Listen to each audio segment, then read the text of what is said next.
It is a beautiful evening in Lexington, Kentucky. Similar to that Tuesday morning 20 years ago when so many lost their lives. We will always pay tribute to them by doing the things that we all love all over this great country, and we will never forget. Welcome to SEC Network Football presented by T-Mobile. Tonight in Lexington at Kroger Field, it's the Kentucky Wildcats and the Missouri Tigers for the first conference matchup of the 2021 season. This has been quite the rivalry in recent years.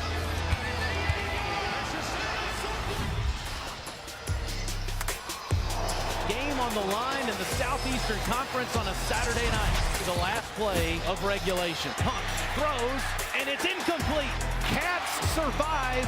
One play for the win. End zone, touchdown. How in the world? That's the ugliest win I've ever seen. Did you see it? Roundtree right there, big shot, putting his hand up, hey, help me out. Wrong sideline, it's not gonna happen. My whole roster's now beating Kentucky. Done. I got a 24-hour rule. I'm gonna enjoy rock and roll tequila and shout out Bob Stoops. In recent history, this game literally is as tight as you could possibly make it as the Cats come out on the field wearing all blue with that American flag draped over their shoulders.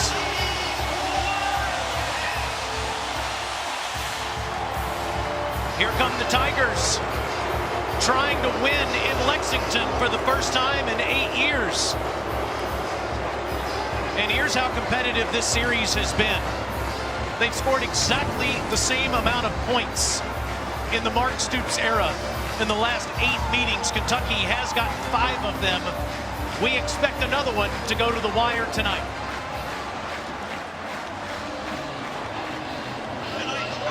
With the College Football Hall of Famer Matt Stinchcomb, I'm Taylor Zarza. Alyssa Lang is on the field. Stinch, a big difference this year. Kentucky can throw the forward pass. They've got Will Levis, the transfer from Penn State at quarterback, and they brought in offensive coordinator Liam Cohen from the Los Angeles Rams, and they set all kinds of records last week in the win against Louisiana Monroe. Not only the forward pass, the leading passing offense, and they did it off of play action on early downs. So you give a heavy run look out of a run formation on first down, clean pocket, baits the defense up, an open receiver in Wan'Dale Robinson downfield. This time, no pulling linemen, but you have a zone blocking look to the left. You've got maximum protection capabilities. That gives a quarterback not only a clean look into the secondary, but a comfortable pocket to set up his platform. Same type of concept. They run the football out of this look. They are now throwing this football down the field as well. The play-action passing game powered what proved to be a record-setting day. 419 yards, 257 of those came on first down in the arm of that man, Will Levis. And you see the balance that they had on first down. That were 2-to-1 last year on first down, run to pass. Now it's 1-to-1. And defensively, you don't know what you may be getting from this Kentucky offense on those first down looks.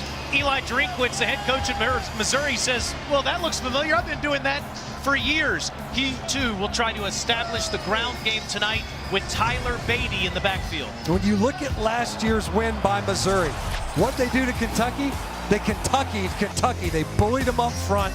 They ran the football. They played keep away.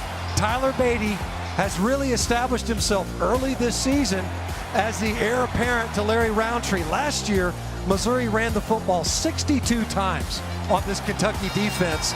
They're seeking to be physical again here tonight. They certainly are, and Kentucky took that loss personally last year. For more on that, we go to the field and Alyssa Lang. Guys, there is no shortage of motivation on Kentucky's side of the field, specifically for new quarterback Will Levis. He wasn't on the field last year, nor was he even on the roster, but 2020's game is not lost on him. He knows the moment we all remember. Larry Roundtree versus Kelvin Joseph going out of bounds on the Missouri sideline. Kelvin Joseph reaching his hand up, thinking someone's going to help them up? No, sir. Those Missouri Tigers standing over them, and this Kentucky team hasn't forgotten that. Levis has that screen grab as the background of his cell phone, and he's had it all week. He showed it to us yesterday. There's no shortage of juice for this Kentucky offense, certainly for the guy leading them in Will Levis. Alyssa, Missouri won the toss. They deferred, so Kentucky will receive. It is just spectacular. 77 degrees, a little bit of wind, and a packed house in Lexington tonight. And conference play in the SEC is underway. Wildcats will start at the 25-yard line and bring out the transfer from Penn State, junior from Madison, Connecticut, Will Levis. Terry Wilson left to go to New Mexico, and Mark Stoops brings in a guy that is a classic dual threat. Big, physically imposing quarterback in Will Levis. You see the dimensions and you see the statistics put up last week. A guy that was largely utilized as a runner when he spent his time at Penn State. He's already acquitted himself well in the passing game. Under center, haven't seen that much in Lexington in recent years. Chris Rodriguez, who went over 100 last week, gets a few. Blaze Aldridge, who had a amazing debut from Missouri, on the tackle. There's those flowing blonde locks. 3.5 sacks for him. His debut game last week.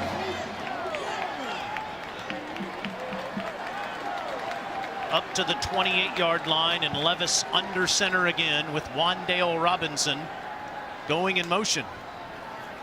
And they hand it to Robinson around the edge, and he's got daylight. Watch out! What a debut last week! How about the second game for Robinson? Tackled inside the 10.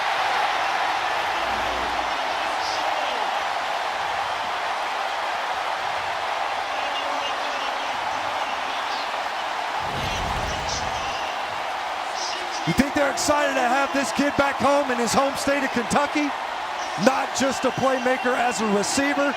He played running back some at Nebraska, and you can see why. This guy is electric. You cannot get him enough touches in your offense. High percentage. Hand it off to him. Let him get out on the perimeter and power your offense into the red zone.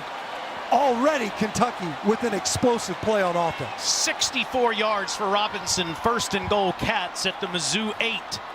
Back to the ground. Rodriguez goes straight ahead for 2.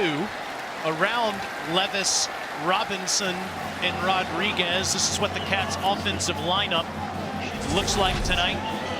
Josh Ali, the leading receiver last year, had a great game last week. Isaiah Epps is the third target in this offense. And Justin Rigg is the super 6-year senior. Darian Kennard's on the right side tonight. Dare Rosenthal, the transfer from LSU, on the left. You see Kennard not wearing his usual number 70, wearing 65, and honored their former offensive line coach John Schlarman. Levis, some confusion there with Rodriguez. That is one of the reasons why this guy is an NFL prospect. He leaps ahead to the 5-yard line, a dive for 1. Yeah, and you know, it's interesting. We asked him about it. He was such a runner while at Penn State. No called runs last week. Said, look, he just didn't have any pull reads, but right there, it looked as if Levis intended to pitch it to Rodriguez, and they were out of phase, kept it himself, and was able to at least pick up positive yardage. Missouri could not get off the field in the red zone last week against Central Michigan. Levis on 3rd and 5, finds Rodriguez, touchdown Kentucky.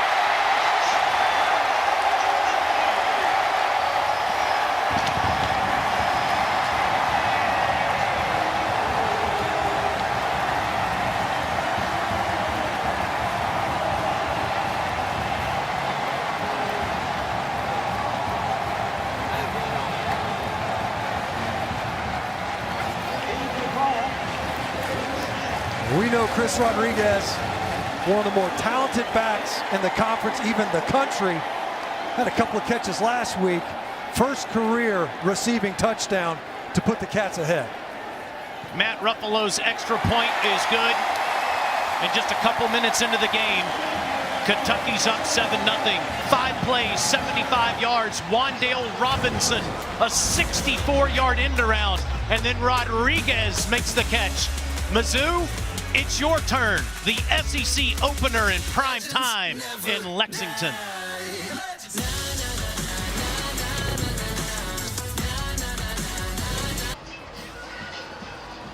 Already some push-ups to do. Just a couple minutes into the game as Kentucky strikes first.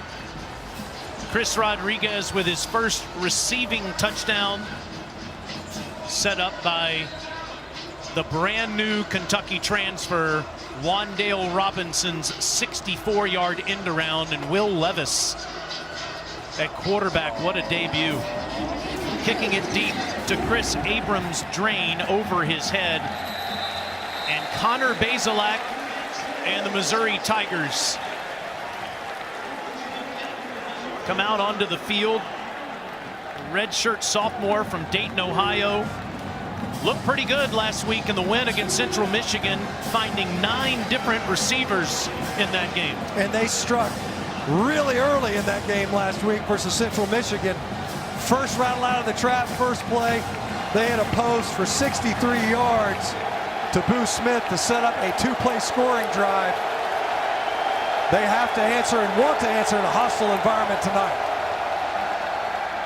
Into traffic, nice ball over the 30-yard line. It is Tosky Dove, the junior from Denton, Texas, for 7. Bazelak and Beatty in the backfield. You see a lot of pitching and catching between those two. Kiki Chisholm coming off a nice game. Up front, Javon Foster, the left tackle. Watch in the middle tonight. Michael Maietti could have his hands full with Marquand McCall. Nice catch by Dominic Lovett, the first of his career, and it's a first down. The true freshman dropped a few last week, Stinch. Good job there. Definitely got the attention of the Kentucky defensive staff and players, though. They all cited that number 7 can absolutely roll on the perimeter. Missouri will challenge Kentucky to make open field tackles. 1st and 10, Mizzou at the 31-yard line. Lot of movement in the backfield. Beatty makes a man miss and gets up past the 35, up near the 37-yard line. Cedric Dort had a shot at him and pushed him out. Wildcat defense has been sensational with Brad White calling the plays on defense. Josh Paschal, a prospect up front. Jacquez Jones, the transfer from Ole Miss in the middle. And the secondary is led by Yusuf Corker, one of the best safeties in the Southeastern Conference. Bazelak rolls out, dumps it off, and it's caught by Nico Hay, but a nice open field tackle is made there by Tyrell Agin. 3rd down. Well, Brad White dialed up the pressure that time on 2nd down. 2nd down was a problematic down last week for Missouri. And let's keep in mind, Connor Bazelak has not played in front of a hostile crowd environment. Listen to Lexington.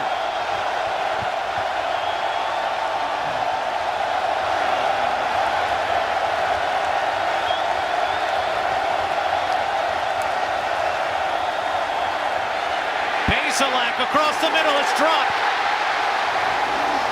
He was looking for Kiki Chisholm. 4th down.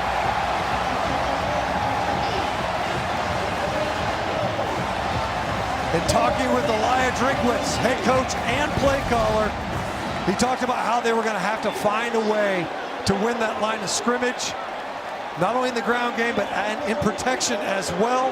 That pocket collapsed around Bazelak. Well defended as well. A bang-bang play to deny the conversion over the middle. Grant McInnes, who was the punter for Kentucky 5 years ago, is now the punter for Missouri. Fair catch made at the 20 by Robinson. It is a 42-yard punt. McInnes, the 6th-year senior graduate from Kentucky, now playing for the other team.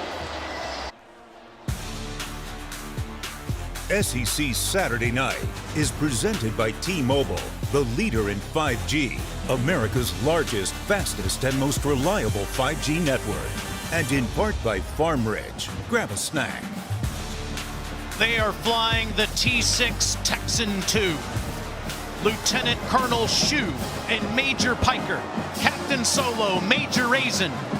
Captain Mr. Kentucky, Major Breezy.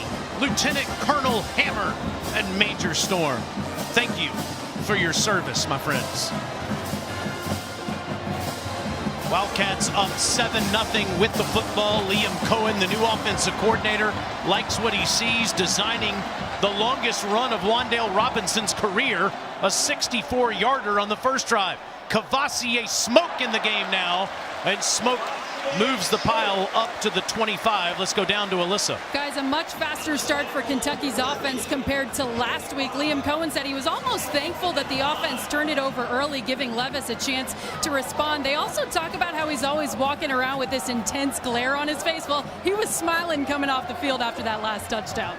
Well, you know what? He kind of salvaged that one play right before the touchdown throw. Fake to Smoke. Levis steps away and into traffic. He's lucky to get that one back. Robinson was the intended receiver, but Ennis Rakestraw was the closest man to it. But one of the things the new defensive coordinator, Steve Wilkes from Missouri, wanted to do, he wants to try to affect Will Levis with his feet. Wants to make him move off his spot as a passer. He wants to try to affect his accuracy that way. Can his guys get home? That time, Levis had to adjust in the pocket. 3 receivers to the bottom of your screen. No one in the backfield with Levis. Will in trouble, rolls out. He can run. Did that a lot at Penn State and dives ahead. First down, Kentucky.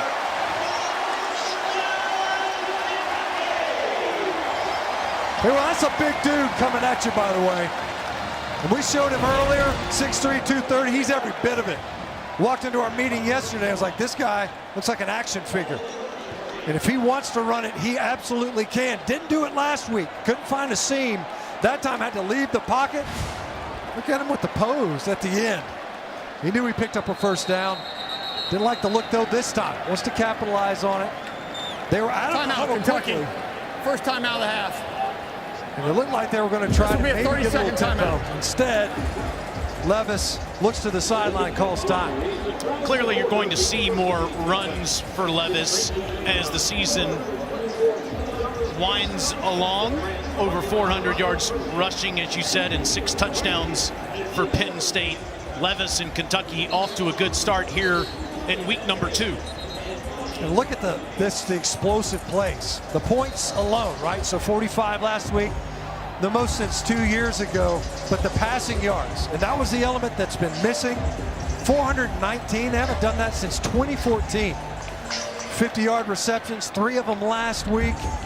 They've already added yet another 50-yard play with the run by Wan'Dale Robinson. 4 now this season alone for Kentucky. Mike Drennan, one of the receivers at the top of your screen, also can play some running back. He comes in motion. Smoke gets the carry again, and nothing doing there. Isaiah McGuire, the big junior from Tulsa, on the tackle. Great job by Gil Byers right in the middle of that offensive front. He won right now. Didn't make the tackle, but he made the play with penetration. Made Kavosiey Smoke stop his feet in the backfield. He's a great defensive tackle. He has no stats. He just takes up 2 exactly people. Right. That's right. He's blocking well. 2nd and 11 after the loss of 1, and Rodriguez is back in. Chris goes right at that Missouri defense. A flag comes in up near the 38. On that snap, Missouri had 2 really wide techniques for their defensive tackles. Both A-gaps completely unoccupied. Personal foul, face mask, defense number 0. 15-yard penalties, men to run, automatic first down. So look how wide these 2 defensive tackles are. There's Byers and McGuire, and they end up stunning back into that A-gap. Great job at left guard. You can see the face mask at the end. Byers reaching out, and he gets a handful of face. Chris Rodriguez kept those legs churning, but some free yardage for the Kentucky offense. An easy entry, really, into the interior portion of that defensive front with those splits. Because of it, Kentucky's back in Mizzou territory.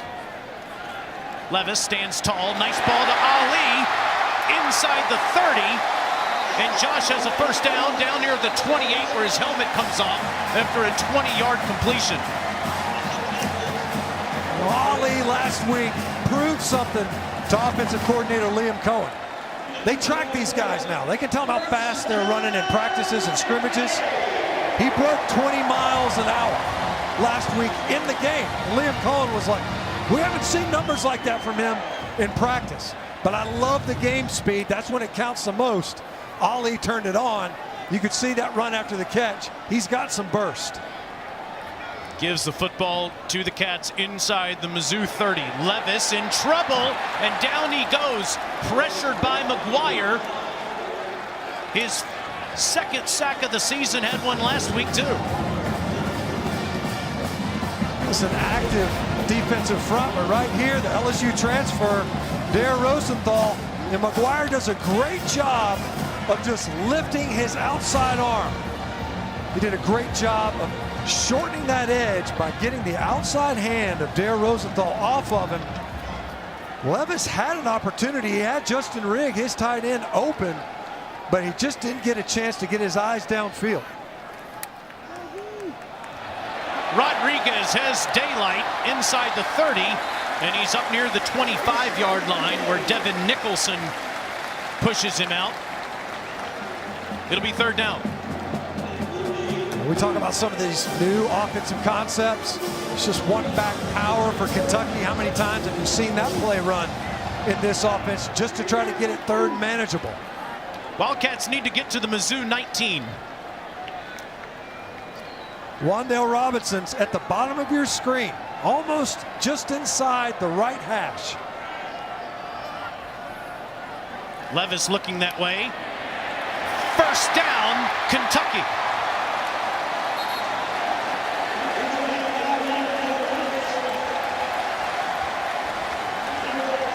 Look back to last year, Kentucky just couldn't sustain drives.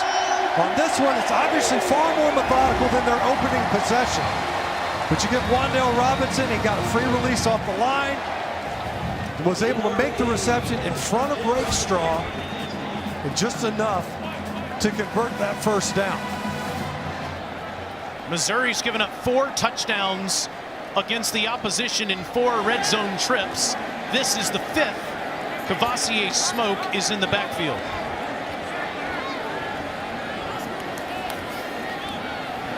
Hits the hole hard and gets up near the 15-yard line.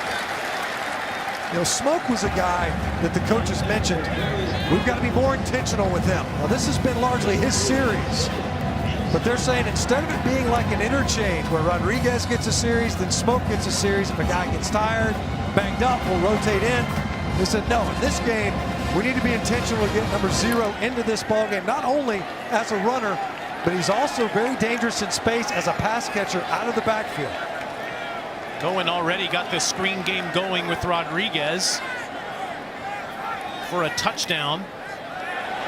Trying for the screen with Robinson, a nice open field tackle made by Stacy Brown coming up from the free safety spot, the junior from Dallas. Nice correction, make that Jalen Carlies. Yeah, Carlies, who had an interception last week. Great job closing.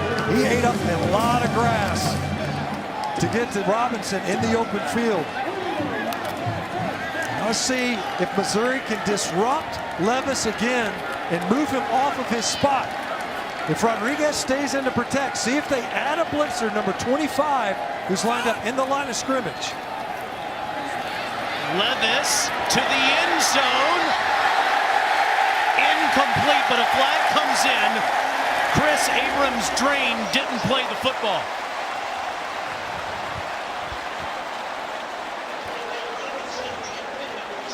So you throw it up. Pass interference, defense number 14. Foul occurred in the end zone. Therefore, by rule, the penalty will place the ball at the 2-yard line and includes an automatic first down. So you think Abrams-Drain, he played receiver last year. This is a guy they put a lot of pressure on to step up big in the secondary. You can see Will Levis, he said, look, I'm going to throw it to my playmaker. I'm going to give him a chance. A lot of times they're just looking to see if they can get that defensive back to panic That time, Abrams Drain accommodated. Ali and Epps to the top of your screen. Rodriguez in the backfield. Chris straight ahead. Touchdown.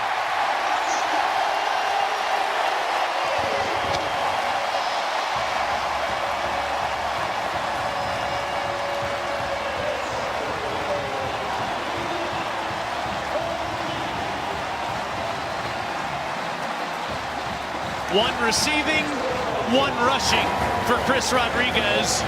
And Coach Drinkwitz's team is down 2 touchdowns. You know, coming into the season, we talk about some of the new toys that Kentucky has offensively. What about the mainstay, the drumbeat, Chris Rodriguez? He's been a great ball carrier, but now, as you mentioned, touchdown on the ground and in the air. And Ruffalo's extra point is good. Last year, Kentucky averaged 121 yards passing per game. They have 145 total yards in 2 drives of 14-0.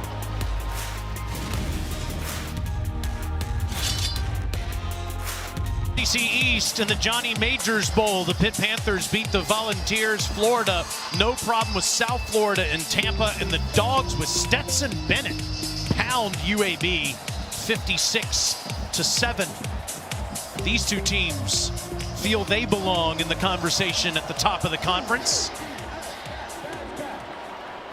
Fielding it at the goal line is Abrams Drain, deciding to come out.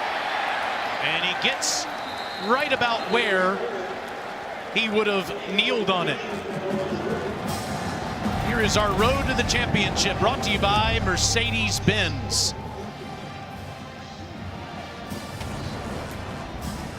Look at the chances to get to the championship game, Stinch. There's not a lot of hope for Kentucky and Missouri coming into the season, but the winner of this game tonight starts to change that conversation. Well, as we've seen already early on in this season, and we're only 5 quarters into it, Kentucky very different offensively than they were a season ago. Option toss to the sideline to Mookie Cooper, and Cooper gets nothing. Yusuf Corker, wearing Chris Oates number 22, forces him out. And you can see Missouri now early. They recognize probably a mismatch tackle to tackle. Some physical defensive front starts with Marquand McCall for Kentucky, who has range, so they're trying to get the ball onto the perimeter. Yusuf Corker at safety has to make that front 7 right. On 2nd and 10, Bazelak dumps it off to Beatty. Nice job changing course.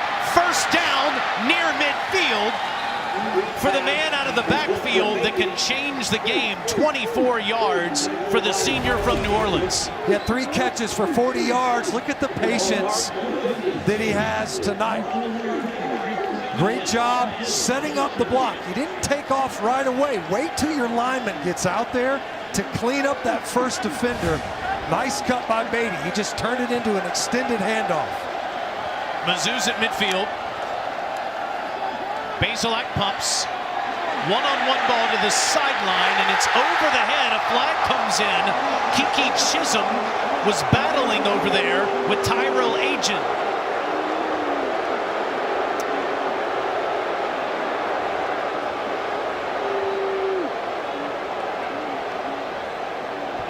Pass interference, defense number 3. 15-yard penalty from the previous spot. Automatic first down. Agent was there, and so was Cedric Dort. Dort is called for the penalty. I don't know. He got his head around. He's playing the ball. They're calling it on that right arm that was extended by Dort. That's exactly what Elijah Drinkwitz wanted to do, though. So we got to find a way to protect long enough to get to the corners. They wanted to attack Cedric Dort and Carrington Valentine coming in at those corner spots. That time, able to draw a flag and get a first. Down to the 35-yard line. Beatty between the tackles. Stays on his feet. Look at this hard running. He gets 8 yards. Larry Roundtree was the ultimate between the tacklers runner for Missouri the last few years. Beatty's a guy that goes around the edge quite a bit and catches a lot of passes, but make it clear, he likes to run between his shoulder pads as well. No doubt. You know, they got him listed at 195 pounds. He's running bigger than that this year. He looks bigger than that on the hook. We were down there in pregame, a physical run and a physical finish on that first down carry. Saw it quite a bit against Central Michigan last week. We see it again here. It's a first down inside the 15, and he's out of bounds inside the 12. Another nice hole behind the right side of the Missouri offensive front. Look at that, that's clean. Great job coming in to block as well by Kiki Chisholm to seal off the second level. And watch Beatty, that's decisive. Get up to the second level, throw a move on a corner that's trying to maybe come up in run support. You see him now. We'll keep him fresh in the red zone. Elijah Young is back there now, and Young with the fresh legs is inside the 10, stays on his feet as Valentine gives him a few love taps. It's second down. You see Young subs right back out. Well, that time they run a counter. They pull the backside guard and tackle. Great job by Young of bouncing it outside as you see a late sub coming in for Kentucky. It's Trevin Wallace, the true freshman, coming in, and Beatty runs right at him, right near a first down, maybe half a yard shy. Agent tripped him up. Right now, Missouri liking what they have running off the right side. That time just a zone look.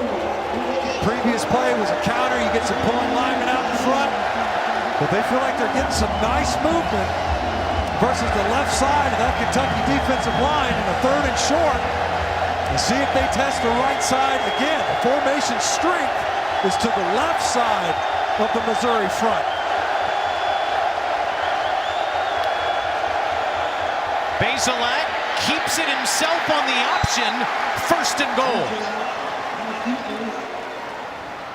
So they go heavy formation to the left. You've seen several runs to the right. Instead, they go right back to the open side, the weak side of that front. Bazelak with just enough of that option fake to have the defender stop their feet, able to get the first. Pistol set for Bazelak with Beatty behind him.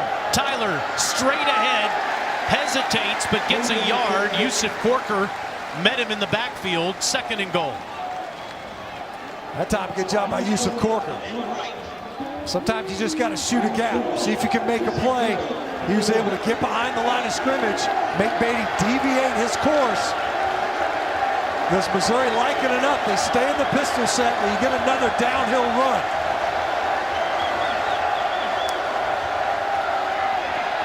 To Beatty, but Beatty wasn't ready for it.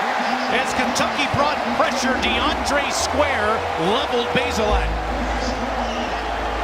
He overloaded that A-gap that time. Watch Square. He's going to run right through the middle. There's nobody there to pick him up.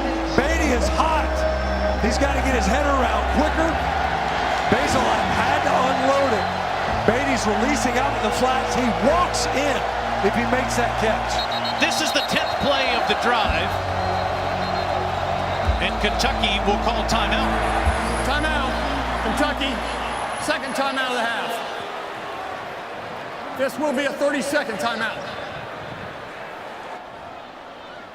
Coming up later, it's SEC football final. Dari, Benjamin, Chris, and Gene will take you through all the stories for week 2 in the SEC and break down every game right here on the SEC Network and the ESPN app. One tap.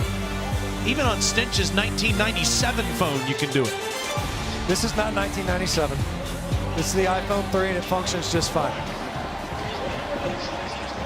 What does Eli Drinkwitz call on third and goal at the 1 with a packed house screaming at his offense? Well, what's interesting is that earlier on it seemed as if they were recognizing, look, we're going to get the ball out on the edges. You get down in the red zone, there's less space to run to. And what got him there were 7 runs, and a number of them were between the tackles. Inside runs behind the right side. And Bazelak's going to be under center. Movement on the right side. Nico Hay, the tight end, got out of his crouch. False start. Offense number 48. 5-yard penalty. It remains third down. Yeah, this is the crowd. This is something we talked about. coming into this, something that they're not used to. All last year, crowd noise, not an issue. You know, we're piping it in for the folks at home. They can't hear it here in the stadiums in 2020. This crowd is up, they are in it. And when you're that tight end, you're really removed from the ball. You're just trying to see it in your periphery. Mizzou can't hear in this raucous environment in Lexington.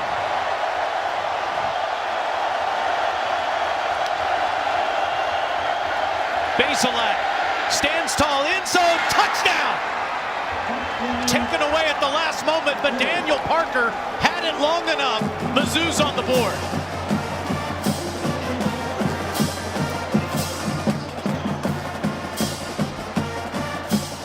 What an answer. That's an impressive drive and some adversity overcome. Get the false start, you're knocking on the goal line. You see another run, instead you back yourself up. Doesn't matter, great patience. That time Kentucky only brought 4, tried to play coverage, and Daniel Parker uncovered in the back of the end zone, and Bazelak hit him with a strike. The thicker kicker, Harrison Mevis, makes it 14-7. Daniel Parker scores his first touchdown in 3 years on an incredible answer by Missouri. How about Tyler Beatty on that drive? 24 receiving, 27 rushing, culminating with Bazelak throwing a strike. So look at Daniel Parker. He's the tight end. He's the inside of the 2 receivers to the right side of the formation. You see the exchange in the back end. So Carrington Valentine trades off on him. Parker has already got him bodied. That's a big tight end versus a cornerback. He's already inside and underneath. Bazelak wants it all the way and finds it. What an answer. You think about that ground game, we talked about it in the open. What does Missouri want to do? They want to get things going on the ground, try to control things, and then open it up. If they can get to the play action pass, they had the pass interference. They throw the ball downfield. They pick up a free first down on that one, and they were able to capitalize. You mentioned with Tyler Beatty. Everybody was wondering, without Larry Roundtree, all those carries he got a season ago, who's next? Knowing that Missouri wants to run the football, ground and pound, so far in this season, Tyler Beatty looks like he's up to the challenge. Kenny, it's a touchback at the 25. Extra Yard for Teachers is an annual effort led by the College Football Playoff Foundation that brings college sports together to support and honor great teachers across the country in games and on social media. To learn more about Extra Yard for Teachers, follow CFP Extra Yard. They make such a difference in this country, and we're so thankful for them. Any donation helps. Well, it helps Missouri to get a 10-play, 75-yard drive. What would help even more is if their defense can stop the Kentucky offense. Haven't done it yet. Flag comes down. Chris Rodriguez gets 4.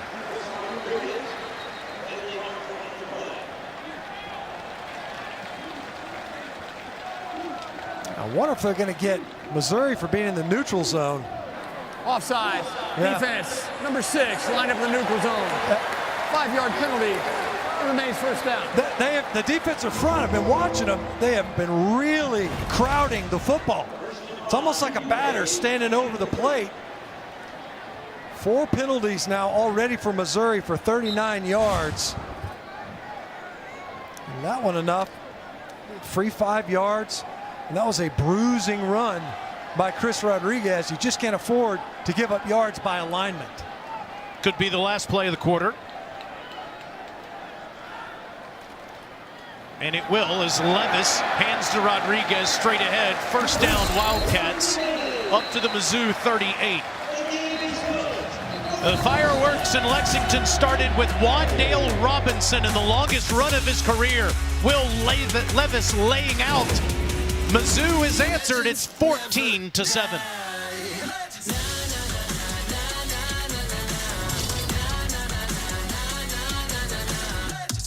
Yes, sir. As Sam Pittman would say, Dari, what a start. He said if they started out hot that their fans would take over the game. See if that proves to be true. Levis from a muddy pocket, and it's bounced bouncing off of a receiver, and it's picked off. That is Jalen Carlisle.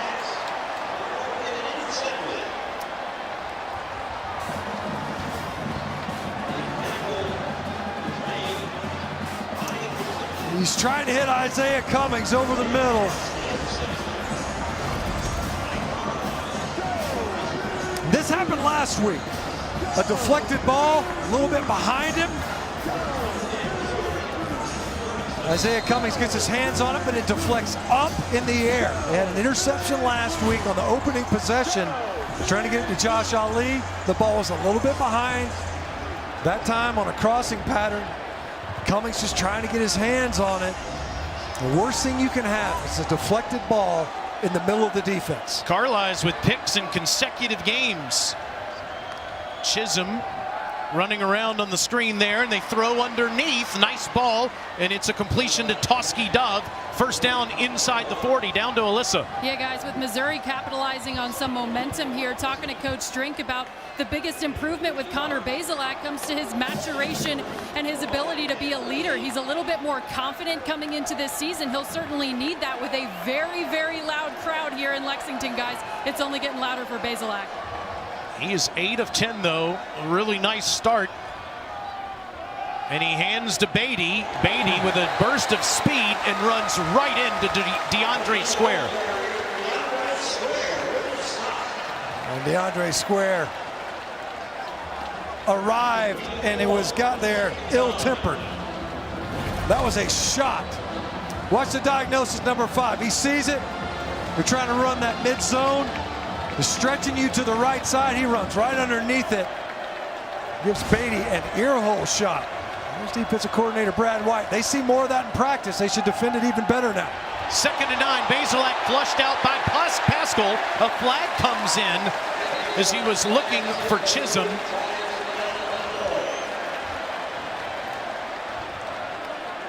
There'll be a holding penalty on Missouri. Holding offense number 66. 10-yard penalty from the previous spot. Repeat 2nd down. Watch Pascal. He's at the top of your screen. He's just going to work all the way in cross face, all the way into the A gap. So he lines up over the offensive tackle, but he's going to stunt all the way to where his insertion point is right next to the center. And you see that? That's a quick substitution out. Just can't afford to have penalties like that. That's a hard move to block right there for a man that is switched from outside linebacker to now on the line in number 4, Josh Pascal. 2nd and 19, Missouri at the 47.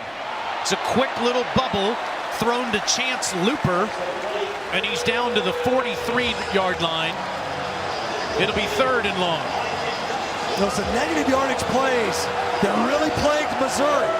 When they've been able to stay on schedule like they were on the previous possession, they were able to move the football. Can they overcome a 3rd and extra long here to try to get a conversion, or even work to get it manageable to maybe go for it on 4th down? Another bubble. That was a dangerous ball off of Beatty and almost picked off by Square. They're trying to set up the middle screen to Beatty. And you can see that. They get 3rd and extra long. They had a ton of practice of it last week. Missouri converted only 1 of 11 opportunities on 3rd down. And the difficulty they had was the negative yardage plays on 2nd down. And Coach Drinkwitz has to be frustrated. That holding call putting his offense in a big hole after the quick change on the interception. Former Wildcat McInnes will try to pin his old team deep. Robinson, who had some trouble fielding those last week, fields it at the 8. Kentucky dodges a bullet after the turnover, gets it back, up a touchdown. What a day, Dari, in the SEC East survive in Denver with the comeback as Zach Calzada came off the bench for the injured Haynes King. Arkansas off to a good start against Texas. Chris Rodriguez breaks a couple of tackles and gets up near the 19-yard line. Another flag is down.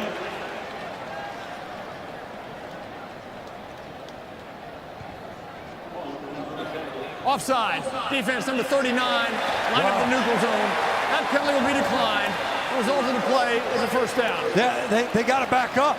I mean, it probably could have been called. I'm willing to bet they got a warning.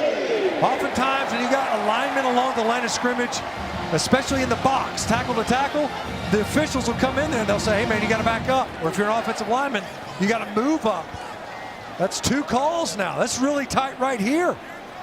As you get that down line look, that's really close to being in the neutral zone again. Toss to Rodriguez. Look at that push in front of him.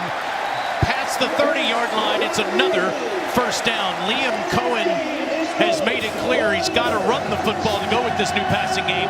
And Steve Wilkes, the former head coach in Arizona, is now the defensive coordinator at Mizzou. These guys went up against each other a few years ago when Wilkes was coaching the Browns defense and Cohen was on the Rams offensive staff. Yeah, there's somewhat some familiarity, right? You know, different level of football, different personnel, but some very similar concepts from both of these coaches they're trying to apply to the college game. Kavosiey Smoke doesn't get the hole, and he's immediately greeted by Nicholson for a loss. Let's go down to Alyssa. Yeah, guys, we were talking to Steve Wilkes in our meeting yesterday. One of the things that stood out to me was from last year to this year. He noticed last season they didn't get a lot of turnovers. A lot of times his guys played with their backs to the ball. So he said he may move to a little bit more zone scheme this year to use their eyes, which he says is the biggest weapon you have on the football field. Stinch, I'm curious to see what you've seen as far as that goes so far. Well, they still spent a lot of time in man, although they've been able to find ways to hold up. They've mixed it up a little. Last week, they pretty much lived in man coverage with one single high safety. They've got a single high safety here. Levis at the line. It's a dangerous ball, and Robinson can't catch it. Nice play by Rakestraw. It's interesting, Wilkes thought he was going to go back to the NFL again. Took a year off in his hometown of Charlotte.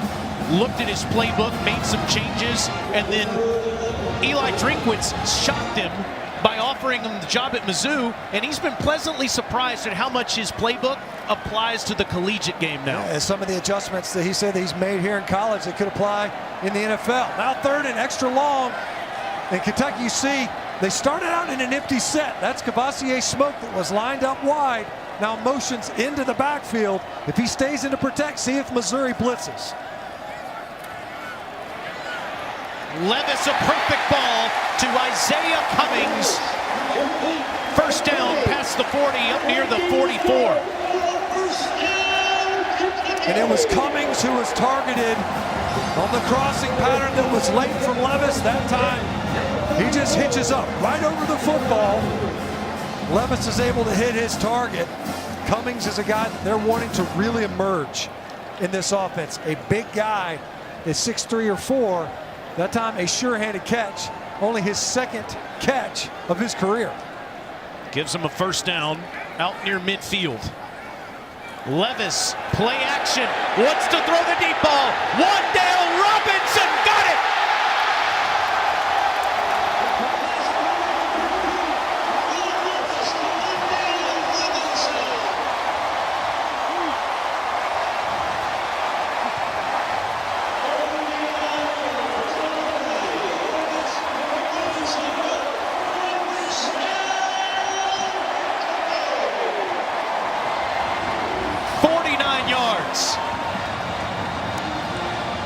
If he doesn't stumble, you add another 50-yard play. Just shy of it. They changed up coverage, went to zone late. Uchaki and safeties in the back end, and Wan'Dale Robinson got behind the coverage again. Now can Kentucky capitalize in the red zone? Rodriguez straight ahead is down to the 3. All the talk of Levis and Cohen coming to Kentucky is justified, Stench. But that man right there is a game changer. There's no doubt. The Missouri coaches talked about it. Eli Drinkwitz, he saw this team last year. Different quarterback, sure, but he said, look, we've got 2 weapons out wide that we now have to defend in number 6 and number 1 for Kentucky. Both of them lined up to the right side of the formation at the top of your screen. Instead, a muddy pocket. Levis keeps it himself. Touchdown.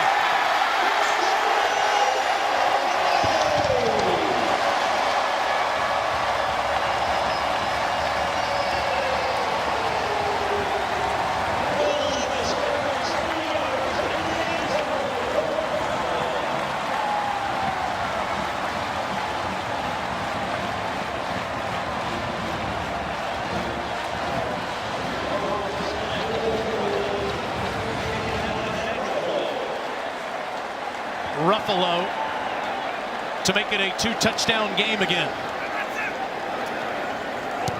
21-7. How's that for an answer? You throw a pick, you come right back and you throw a haymaker.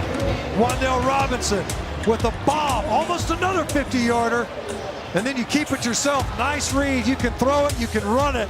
Kentucky's in the end zone again.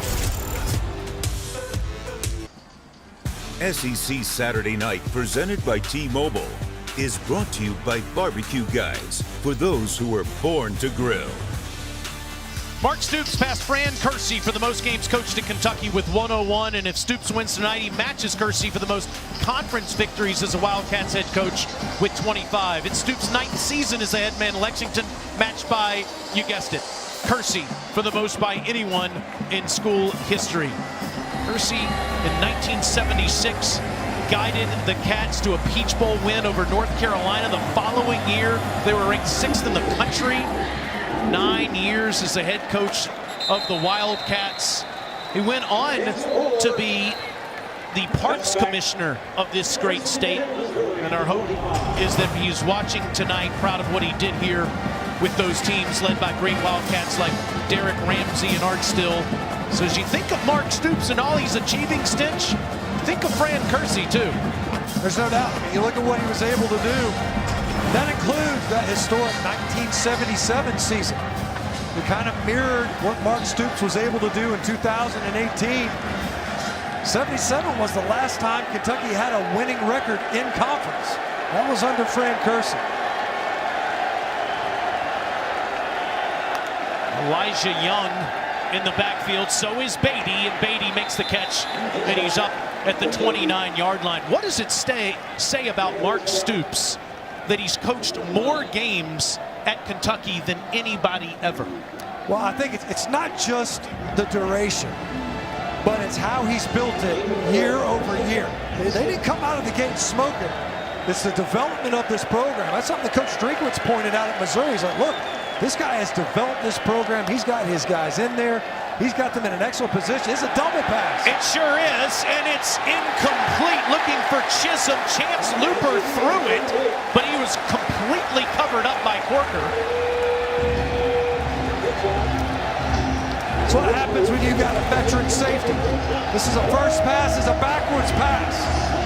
Look at Corker. He bit. Corker bit up at first, and then he realized, wait a minute, I just saw a receiver cross my vision. He rallies to the football to get the pass broken up.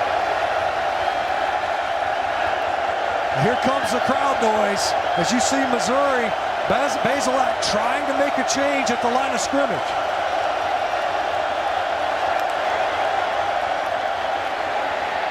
Bazelak, nice ball, first down up to the 45-yard line to Mookie Cooper.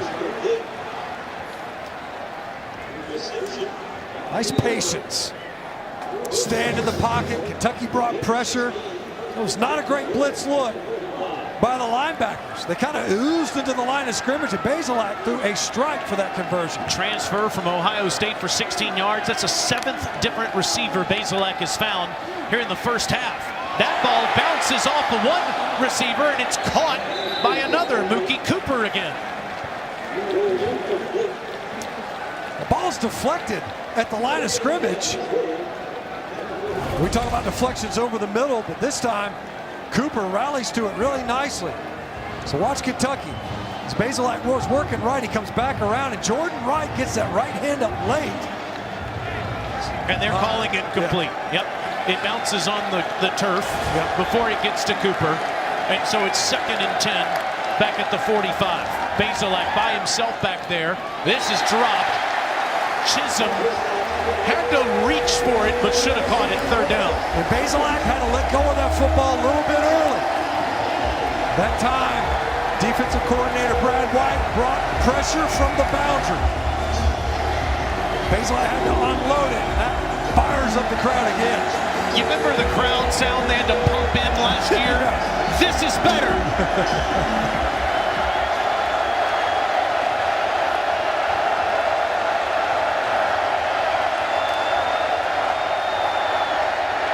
Underneath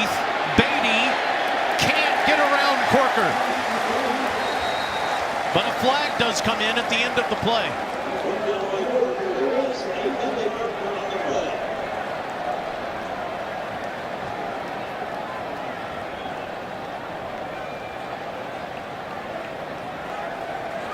Holding offense number 76. That penalty will be declined. It's 4th down. That time it was J.J. Weaver. That's twice now with the Missouri offensive lineman. They're just not redirecting on the inside move. You see these edge rushers, they're coming across the offensive lineman's face, and they're panicking a little bit, grabbing jerseys and getting penalties. Timeout, Kentucky. 3rd and final timeout of the half. This will be a 30-second timeout. Even the Wildcats aren't used to all this noise, but boy, is it great to have a full SEC stadium in a conference game once again. You can tell the fans were eager to get here. Tons of crowd. Probably, what, 3.5 hours, 4 hours pregame, building up to this kickoff. And we talked about it at the top. This rivalry, this matchup, it's got more teeth in it because of what happened last year. That 20-10 victory, the way Missouri roughed up Kentucky, they remembered that. It's an upstart program in only year 2 under Elia Drinkwitz. And you can tell all week long, there's some comments going back and forth amongst the players. Fan base is jacked to be here in a night game in the conference opener with 2 East Division contenders. Grant McInnes has a lot of protection in front of him to get off this punt at midfield. And Robinson comes up to the 13-yard line. He's still getting used to making those catches on punts, but he's been sensational as the new receiver for the Wildcats. This is SEC Network Football presented by T-Mobile. SEC Saturday night. Kentucky up 2 touchdowns with Matt Stinchcomb and Alyssa Lang. I'm Taylor Zarzer, and Stench, we are seeing a brand new Kentucky offense. And what a difference a year makes. What a difference a couple of position players, a Will Levis, a Wan'Dale Robinson, and Liam Cohen early on in this season, putting his stamp on this offense with explosive plays. Rodriguez up to the 16-yard line. Already over 50 yards rushing for this man that made his first career start last week. Backing up A.J. Rose, splitting time with Kavosiey Smoke last year. They called him Baby Benny Snell when he got to campus after the leading rusher in the history of the school. He's no baby no more. No, he's full grown. He can just be C-Rod now.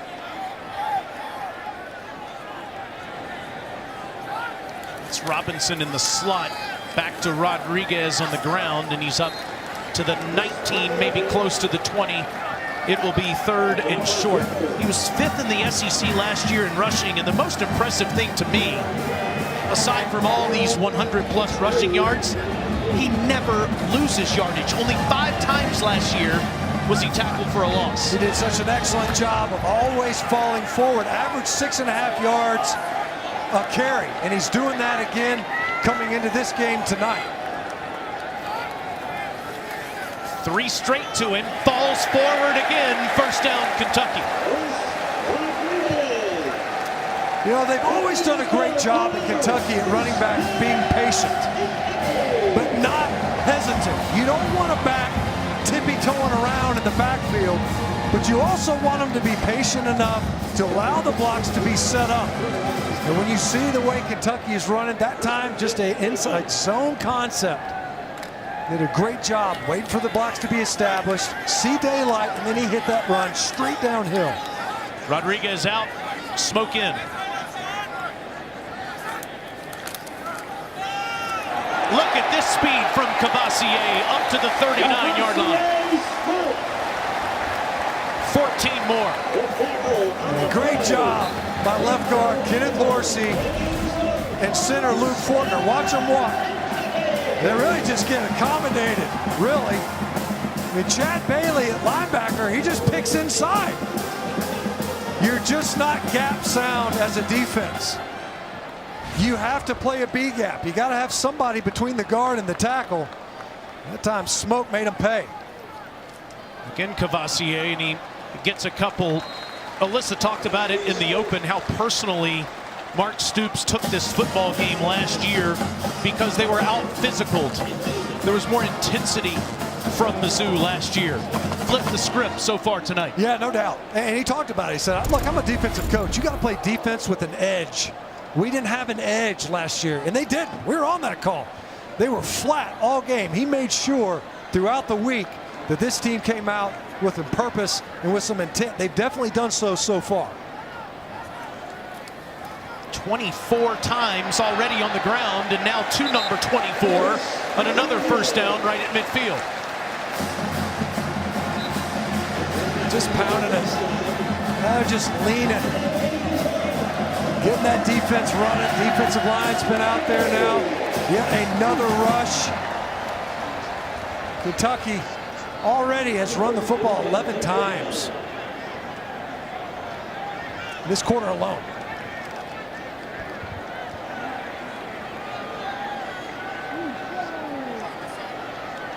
Levis back in shotgun. Smoke goes to the top of your screen.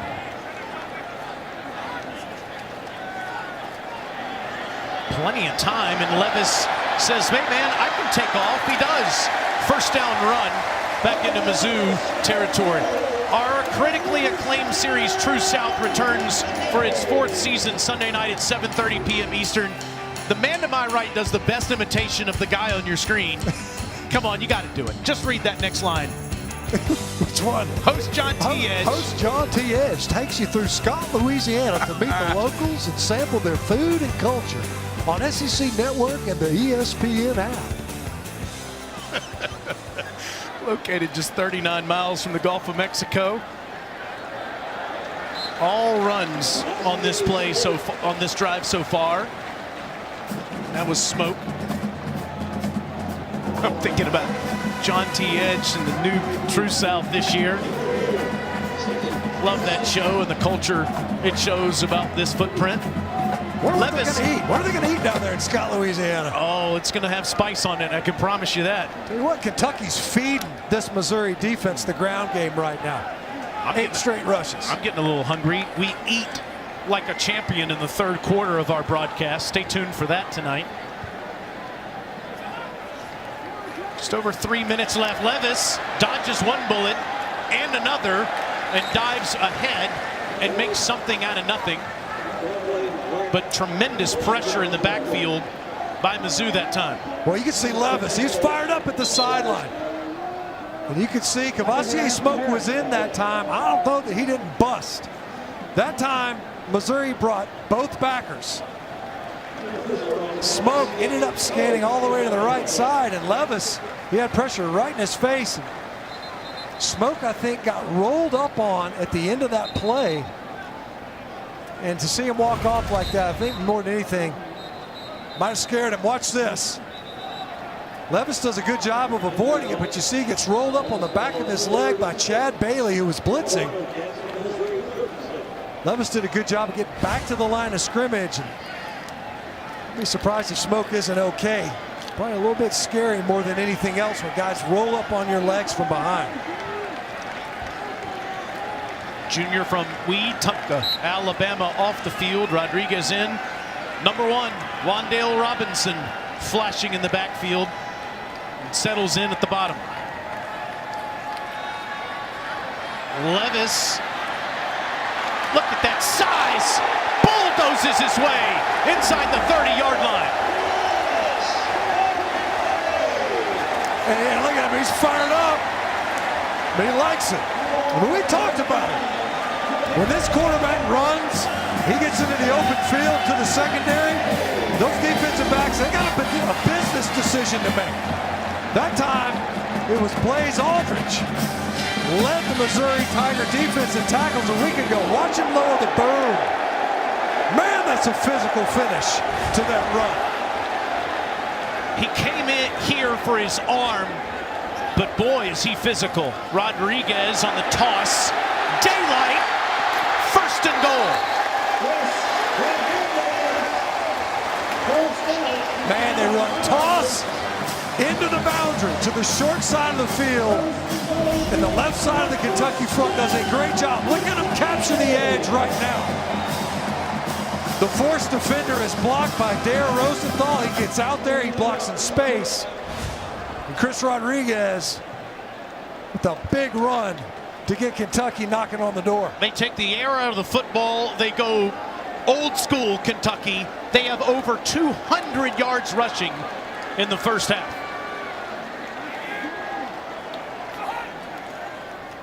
And on the 13th play, Rodriguez loses the ball and fumbles, and it's recovered by Missouri's Chad Bailey. And it was Jalen Carlisle again.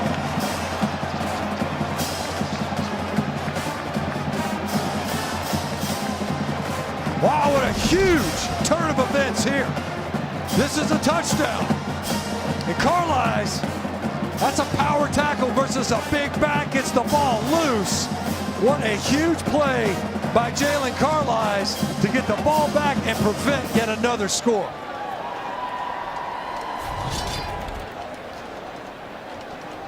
So for that, dude. What is up? Regions halftime report coming up shortly. How A&M came back and won. What Arkansas is doing to Texas. What do you think of what Kentucky's doing so far? I think both of them have been extremely physical tonight. I love the run game. 200 yards in the first half. Huge turnover there going in right before half here. Big deal. How do we still have 3 seconds left with all of us talking? You got it. Yeah. Efficiency. It was a big turnover. You almost lost. Right before the break there, as Carlisle picks up or forces the fumble and Bailey recovers it. And now it gives Missouri the football after that incompletion. Now a 2nd and 10. Remember, Missouri gets the football first in the second half. Little pass underneath the Beatty, had trouble with it at first, and he's tackled short of the first down marker. Alyssa, can you hear us? Oh my gosh, it's been off and on all night, guys. Sorry if I'm yelling into the microphone. You mentioned it earlier, Connor Bazelak's first experience playing in such a loud stadium. Thankfully, Drink ran him through noise sessions in fall camp, because yeah, it's freaking loud. They quiet him down for a minute as Beatty gets the first down. Running past the 35, and Mizzou will use a timeout. And can Missouri capitalize on the turnover this time? The last time they had the interception over the middle, they had the ball in plus territory, and then you get that second down holding call. First of the half. This is a 30-second timeout. And you end up with no points if you're Missouri, and end up going 7 points the other way for Kentucky. Can they capitalize here with a couple of timeouts to play with? It's time to represent Missouri and Kentucky. Show us how big you're going tonight. Submit your best fan video this weekend to #ShowYourSaturday, and you just might get your 15 seconds of fan fame. Kentucky has dominated the total yards and just about all the stats, but one. They've turned it over twice, and Mark Stoops said it to us yesterday. Don't do anything stupid to cost yourself the football game. Right, they can cost yourself. That was a authoritative drive. Just methodically going down the field, and instead it ends up coming away with no points, and your opponent now in Missouri with the opportunity to come back. Bazelak against the body, nice grab by Parker, who got that touchdown earlier. And it looks like he's going to be just inches shy as Jones made the tackle. Clock running under 50 seconds. Mizzou does have 2 timeouts.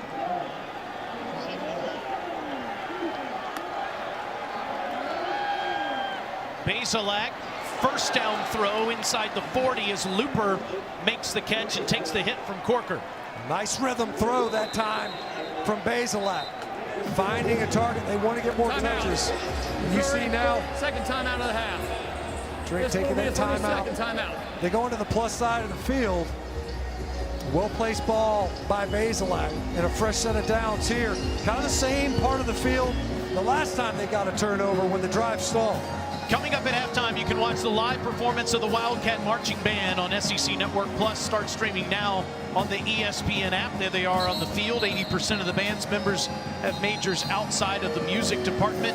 Band is led by Dr. Shayna Stahl, first female director in the band's over 118-year history. And how great is it to have them back in the stadiums in the Southeastern Conference this year. Our spotter in the booth, Russ Moore, he was in a band in the Southeastern Conference. There's our flyover guys from earlier today, getting a good look. Salute, my friends. Thank you for your service. 1st and 10 at the 38. Out of the backfield to Beatty. Beatty is down at the 33, but the clock will run unless Mizzou uses that last timeout. You can see Kentucky playing off. They're giving up all the underneath routes. They don't want to get hurt deep. Make Missouri make the catch and then run after. They're in Mevis territory. That was a floater out of bounds looking for Parker, who was covered up. 16 seconds left. You can see that time. It looked like they were trying to get it, as you mentioned, to Parker on a slot fade. Instead, he gets jammed up. Timing of that one was completely off. A little bit of frustration, perhaps, on the sideline. Still a chance to convert. And a timeout to play with for Missouri. And remember, Kentucky will have to kick it to Missouri to start the second half. Kentucky showing pressure. Clock down to 2. 1. Maybe got it off. Bazelak, nice ball inside the 20, perfectly thrown to Dove. They motioned Beatty all the way out, then brought him back in. Kentucky in the zone. And Dove, who's had a big first half for him. Not a highly productive receiver now with another catch to get Missouri closer. Great job straddling the sideline. Missouri does have a timeout left. Bazelak end zone, caught by Chisholm, and a flag comes in.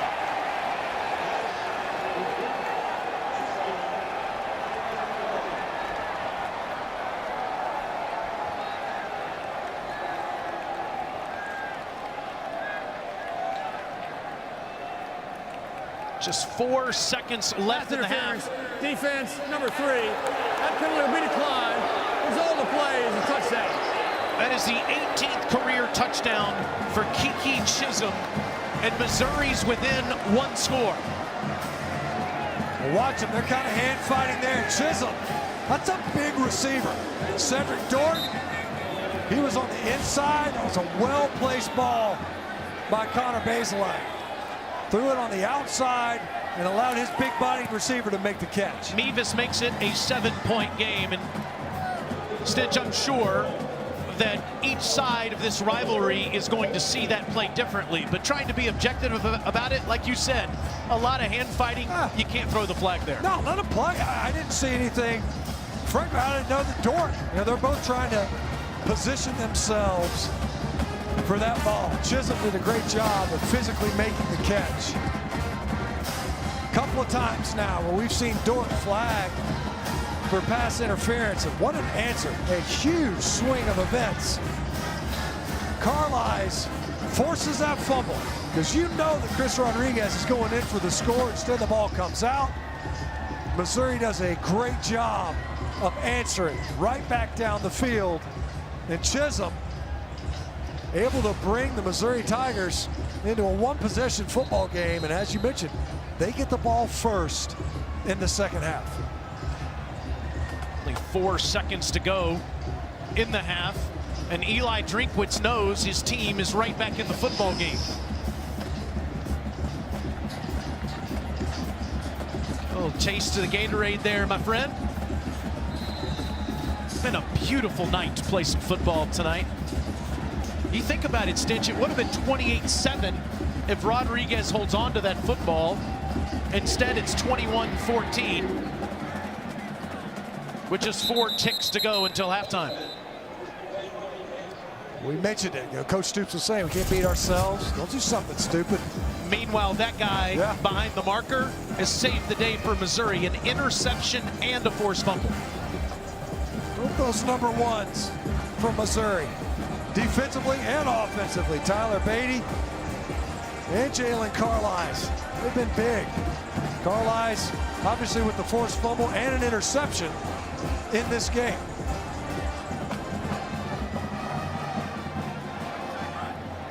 Levis will just kneel on it.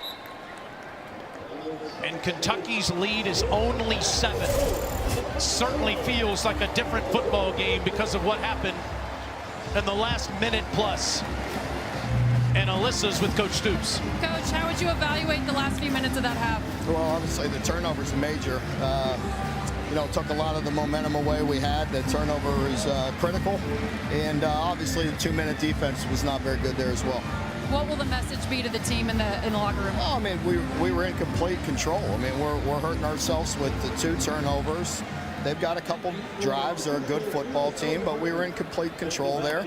We can't shoot ourselves in the foot. It's going to be a heck of a second half.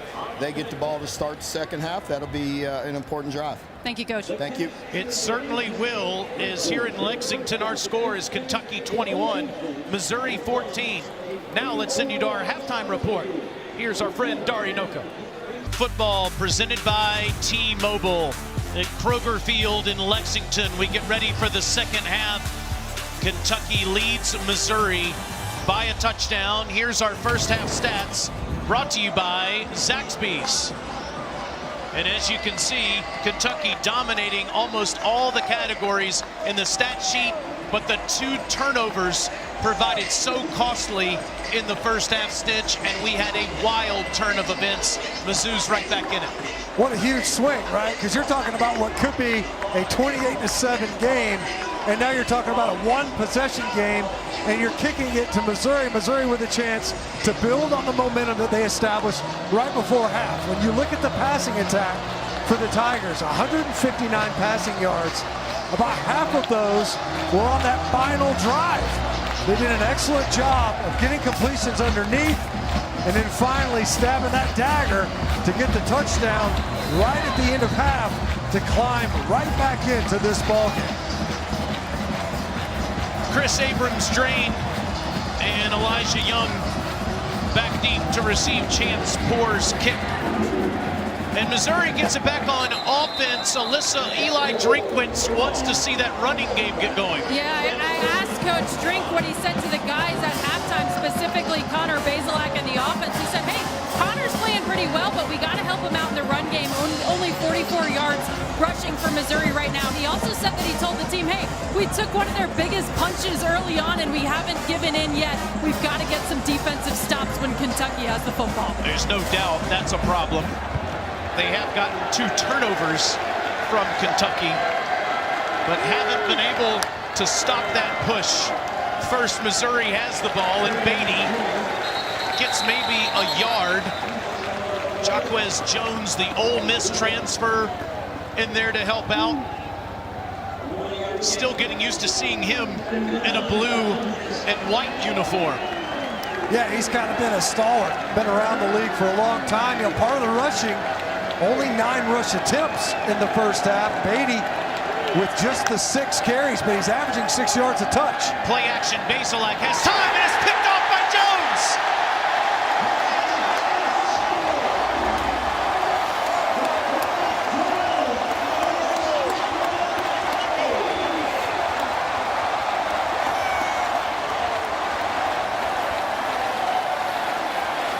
You couldn't end the first half worse for Kentucky. You can't start the second half better for Kentucky. Great job by Jones. You're trying to get the ball to Chisholm over the middle, and it looked like Agent was going to be there to make a play on the ball, but maybe not Pickett. How about Jones climbing the ladder to elevate to get that ball? And with a short field, it's Levis handing to Wan'Dale Robinson, who had the longest run of his career, a 64-yarder in the first half. He gets a few.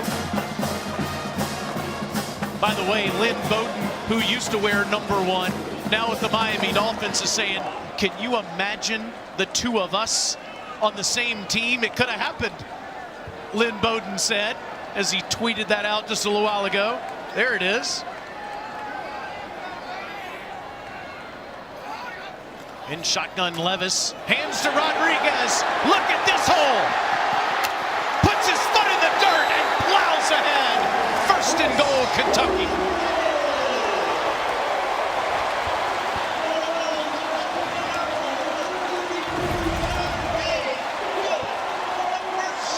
They pull around, and Eli Cox secures the edge again, running into the short side of the field.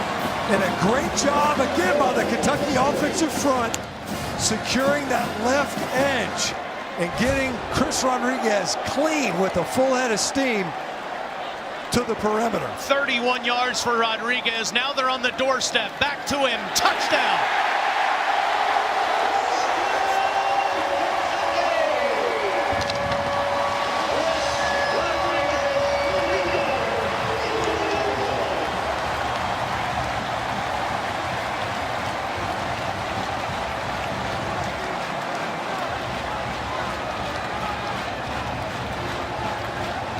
Payback. Maybe more than a little redemption for Chris Rodriguez. He's built a good bit of goodwill, I think. But you better believe he was carrying that football high and tight. It's 28-14. Rodriguez is the 10th Wildcat ever with 20 rushing touchdowns. This set it up. He has 2 more tonight, and Kentucky's up 14 again.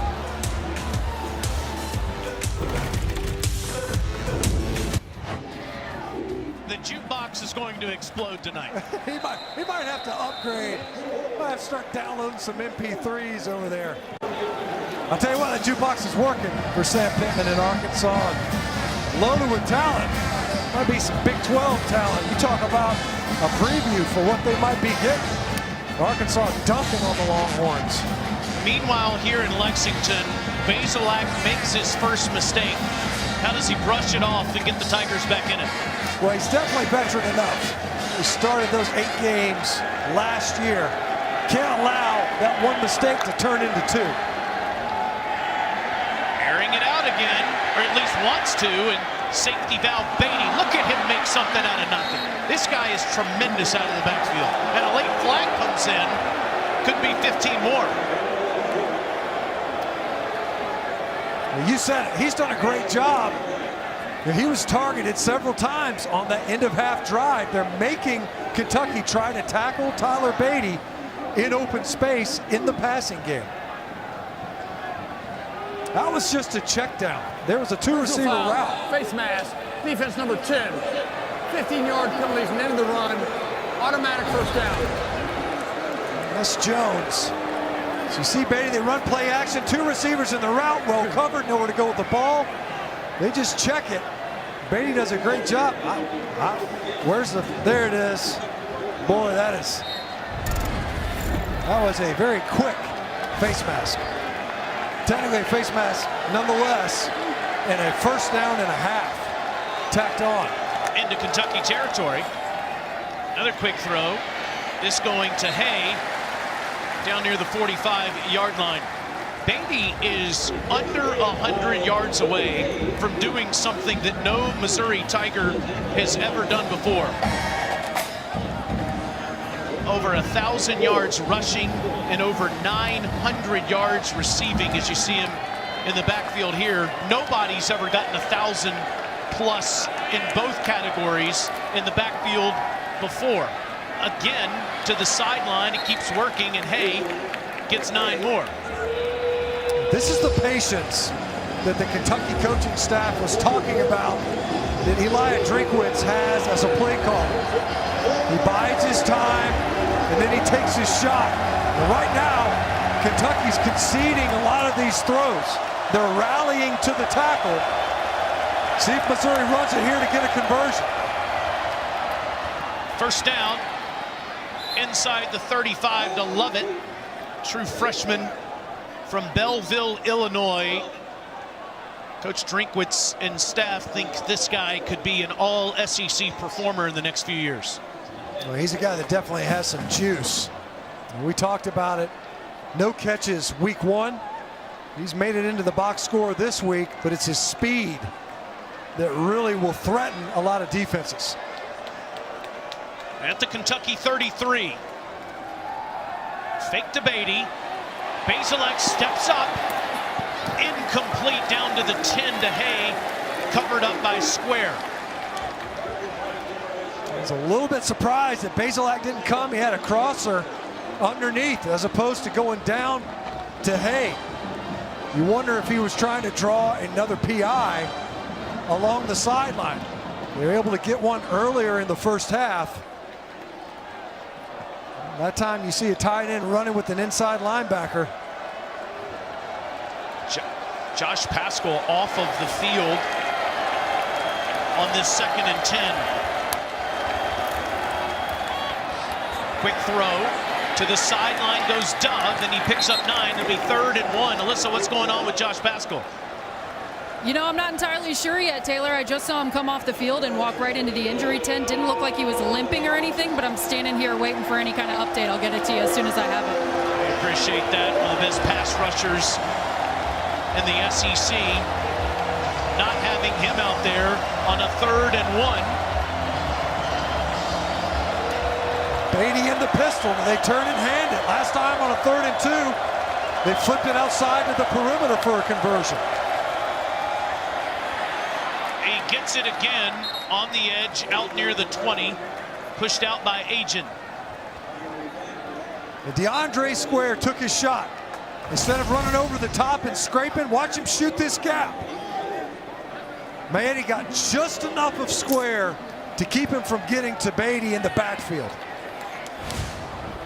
A great job. Doesn't always have to be pretty when you're blocking.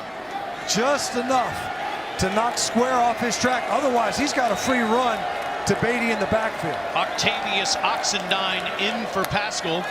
1st and 10, Missouri at the 20. Bazelak will run. 1st and goal as he gives himself up. Well, Kentucky played coverage. They only rushed 4.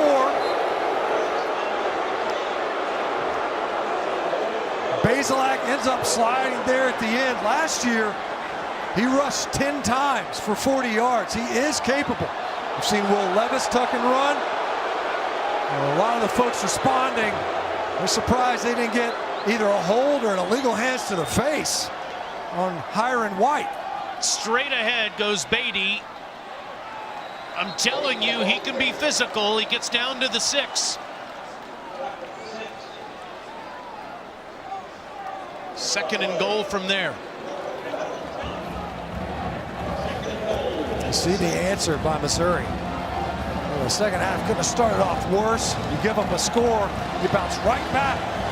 The 11th play of this possession. And they have tic-tac their way down the field.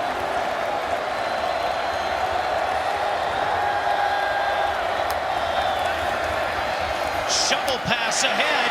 Touchdown, Mizzou. Daniel Parker again.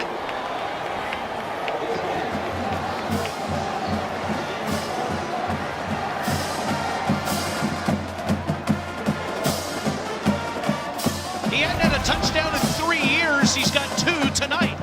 This ends up being like a counter. You pull your backside guard, and he ends up leading Parker to the line of scrimmage. You motion Beatty out, you get those eyes out of the backfield. Parker ends up being a running back on that one. What an answer by Mizzou after Jaquez Jones gets the interception and Kentucky is up 14. Mizzou goes on a 12-play drive, marching all the way down the field. They're back in it.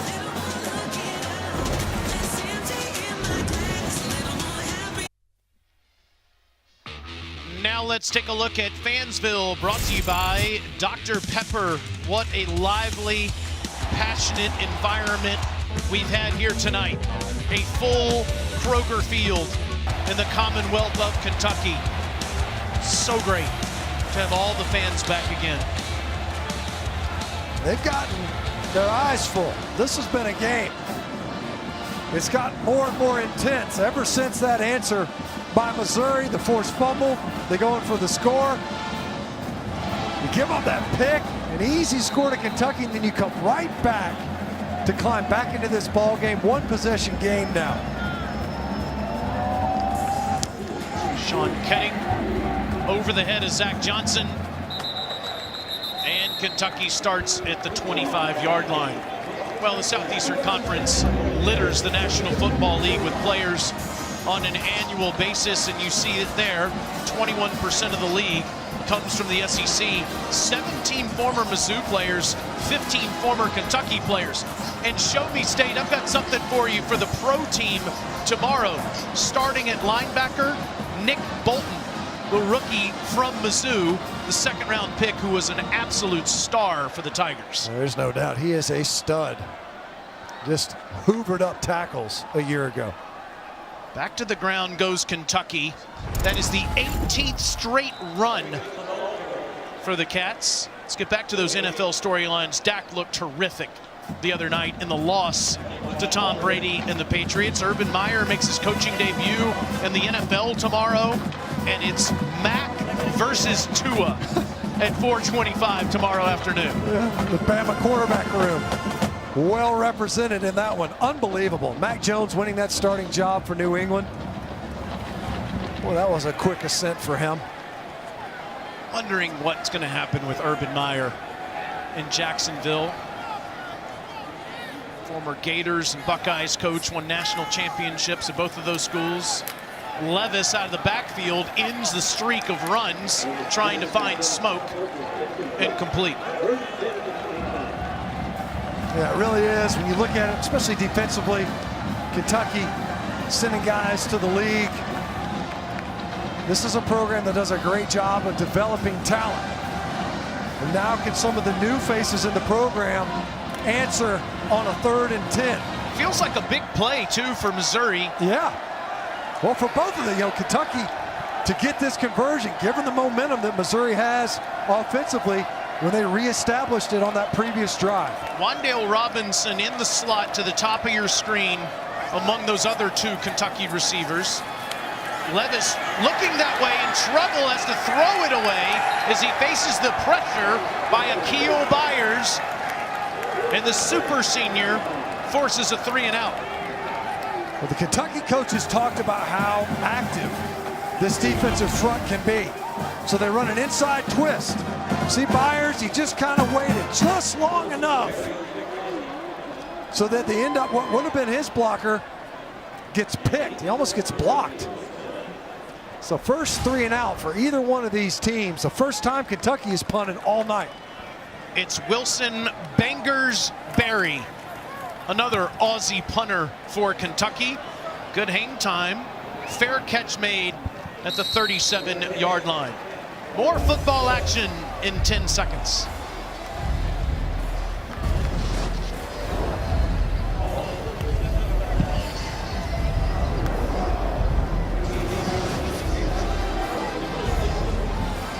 Great job by the Missouri defense of forcing a 3-and-out.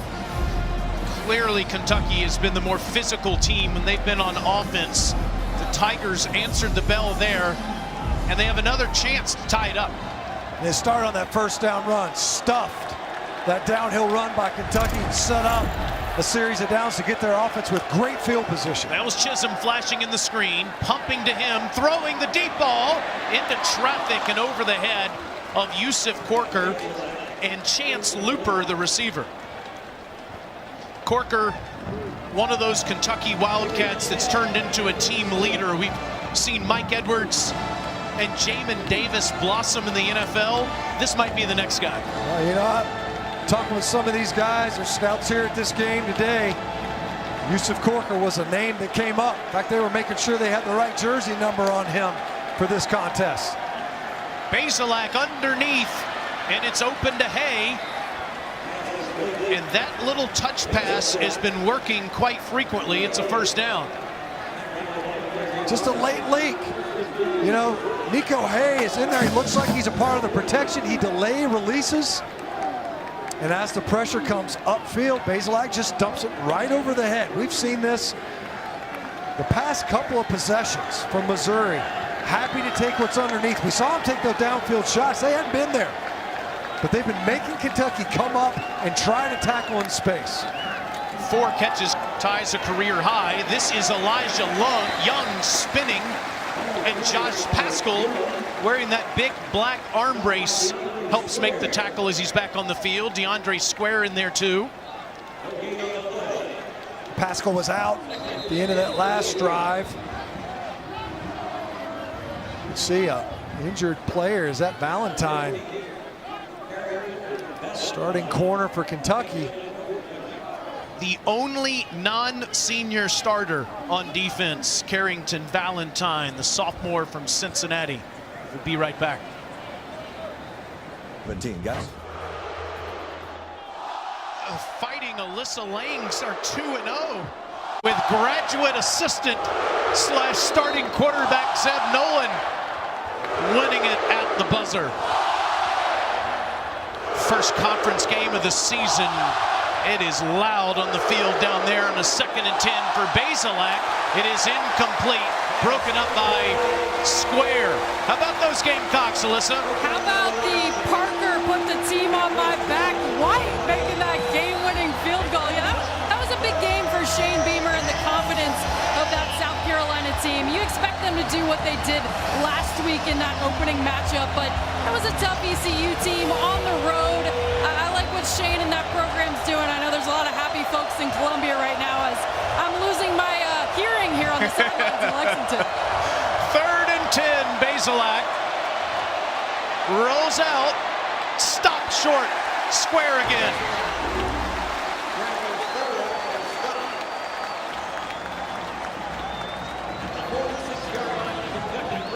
He ended up rolling to his right. It looked like he had Parker breaking open over the middle. They're going to go for it. Just past midfield in a one-possession game. Maybe they're trying to draw him off. They were 4 of 5, Missouri was on 4th down last year against Kentucky. The fact that he's under center was a little more than a little curious, and you can hear the crowd. If you're going to try to dummy cadence and then call play, that's going to be tough to pull off. That's a big stop. It's a big stop for this Kentucky defense. 5-yard penalty. 4th down. All of our equipment is working properly, but I didn't hear a word you just said. It is loud in here. It wasn't important. I'll tell you one thing I heard you say at halftime is a guy that is one of the greatest offensive linemen in the history of the SEC, which is what you were. You said this is as loud as it gets in the SEC. Well, they have definitely made it hard on the road team in Missouri tonight. And the punt by McInnes. Fair catch by Robinson at the 9. It's time for picks. When you do the game in prime time, you don't have many choices left. Vandy plays Colorado State in a few minutes. Anchored down Clark Lee on the road as a 7-point underdog in Fort Collins tonight. Look at the Voice of Reason's picture from circa 1993. Is that a face that you could trust for anything? That is our producer, Tom Schofield. Wow, is he misinformed? Some bad decisions went into that look. Jonathan Fader, you're a beauty for putting that on the screen. Mitch Hummer, he gets credit for it. Okay, Chris Rodriguez gets credit for all these extra yards, all the way up to the 15. How about that power? Chris Rodriguez, he just kind of cozied up behind the big blue wall there on the left side and rode the wave. Look at this play distribution, though. Last week, it ended up evening out. It was almost run pass, a 1-to-1 ratio. Here tonight, 3-to-1, run heavy. And you can't blame them. They've enjoyed a lot of success on the ground here versus Missouri. Gashing them for 260 rushing yards so far. Levis, nice completion to Josh Ali. Remember him? First down.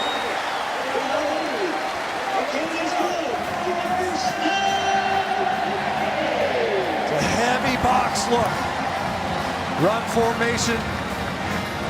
Got 5 bigs along your offensive front, 2 tight ends and a tight formation, and then you just work that left side into the boundary. He had Ali and Rodriguez over there, an easy pitch and catch. Smoke in for Rodriguez. And the toss to Kavosiey. Foot in the pellets. Out past the 35-yard line. Near the 37.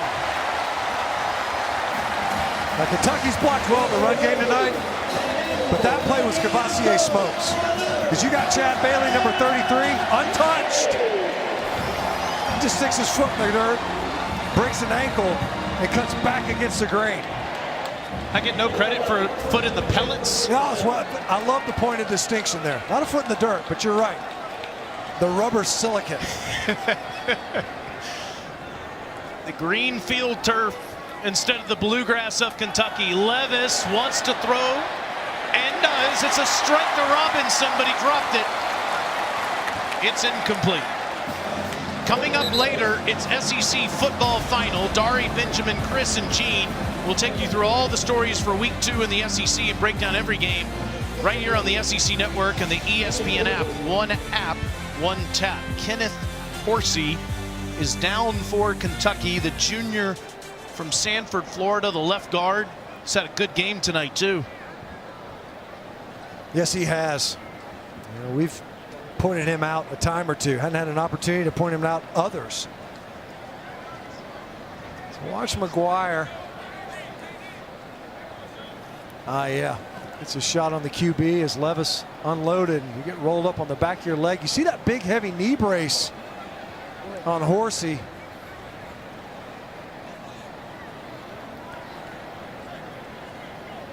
See him checking that knee. Austin Dotson, who the coaches have said they're very high on him, a guy that has warranted playing time in the past. Likely substitute along the offensive front. The front that's done a good job by and large here tonight. Had a difficult time with a stunt exchange earlier. We've seen several players tonight get rolled up on.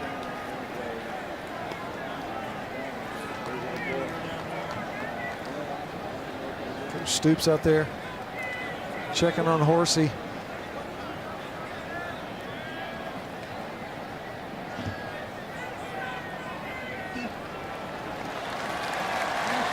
Good to see Horsey get up.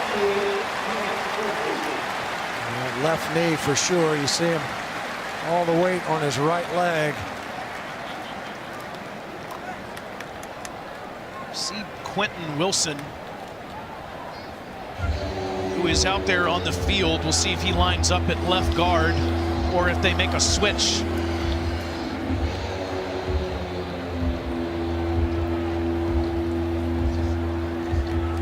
Wilson, the junior from Cincinnati. Kentucky has run the football down Missouri's throat for 274 yards tonight. And that is a big loss with Horsey on the bench. Now 2nd and 10.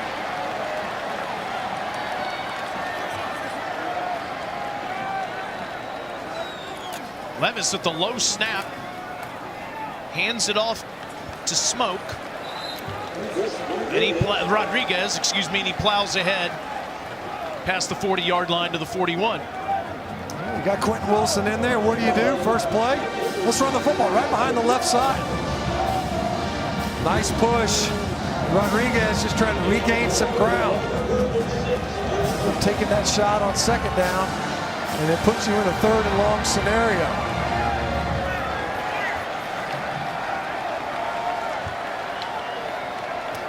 You see if Missouri brings pressure. See those two backers sugared up, both of them in the A gaps, either side of the center. They come. Levis across the middle. What a batted ball by Chris Abrams-Drain, sophomore from Mobile, Alabama. As you said, the converted wide receiver is showing his skill at defensive back. A nice pickup by the offensive front and an even better breakup by Abrams-Drain. What a great play by number 14. Just one punt tonight for Barry. This the 2nd. And a fair catch at the 20-yard line by Boo Smith. This is a day that we will never forget 20 years later, and it's on the mind of Missouri head coach Eli Drinkwitz. I'm going to start out by saying we play on the 20th anniversary of 9/11 this Saturday, and as part of our uniform on our helmets, we're going to be wearing this Never Forget 343 decal. It's honoring the 343 first responders who gave their life on 9/11. An opportunity for us to say thank you to those brave souls and to their families for the sacrifices that they've made, and to represent truly some heroic individuals from that day. Beatty gets up to the 28-yard line. So great touch by Coach Drinkwitz to pay respect to those that made the ultimate sacrifice for all of us. Second and 1. Keeping it himself is Bazelak, and it's a first down, tripped up by Square up near the 34-yard line. I keep thinking of Herm Edwards, our old colleague at ESPN, who was the head coach of the New York Jets, now with the Arizona State Sun Devils, who's consistently said all of those people want us to push forward and do all the things that they loved, that we've always loved. Like doing this, playing SEC football in a loud environment on a Saturday night between two great teams.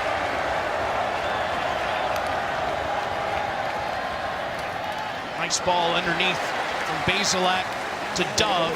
He only gets a couple though. Quandre Mosley with the tackle. Mosley, a guy that they're asking now to come in. He came in earlier with Carrington. Valentine came out. You see Valentine flipping to the opposite side of the field now. Mosley will be to the open side there, number 21. As Kentucky continues to allow some of these underneath passes to be completed. Bazelak, nice ball to Nico Hay to the sideline into Kentucky territory. That was not his first choice, but he did a good job of checking down and finding Hay for another first, 16 more. A bust in coverage. Nico Hay, he was attached on the right side of the formation, was just unaccounted for. He was wide open. There wasn't anybody within 20 yards of Hay when he made that catch. Career high 6 catches for Hay. Bazelak steps up, throws, back shoulder incomplete to Chisholm. Carrington Valentine was down there with him. They've repeatedly tried it. They're running right down the rail of that sideline to the right side. Chisholm has been the target. They found ways to draw a defensive PI. That time Valentine was in phase. And that ball was thrown well upfield. Empty backfield for Bazelak. And sitting down at the 36-yard line is Lovett. Well, this has been the MO. You know, we've seen Missouri, they'll load up and try to take a shot on an early down off play action, but otherwise they've just returned to this. Happy to take some of these passes and credit the receivers and running backs of the Tigers.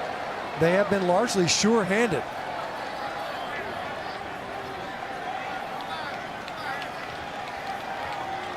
Bazelak, 27 of 40, 243 yards and 3 touchdowns.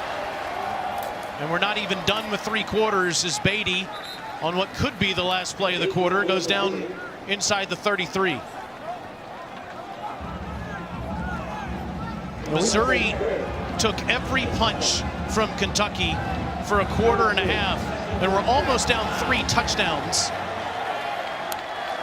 As they get one more off under reverse, this is Cooper. He gets a block and is out of bounds near the 25-yard line. And Missouri is on the march, trying to tie things up. Kentucky was gashing Missouri for a half. Missouri has fought its way back Now let's look at our 15 minutes or less, brought to you by Geico. Will Levis cruised into the end zone. Rodriguez fumbles into the end zone, cost him going right back. Missouri was able to get that score, but to open the second half, Jones with the pick, Rodriguez with the exclamation point, and Missouri answered right back. Eli and Drinkowitz talked about, we keep taking their best punches and we bounced right back. That has continued here in the second half. And here they are trying to tie the game up. Beatty is tackled quickly by Jones. Set a good ball game. Interception in the third quarter. A couple of big tackles.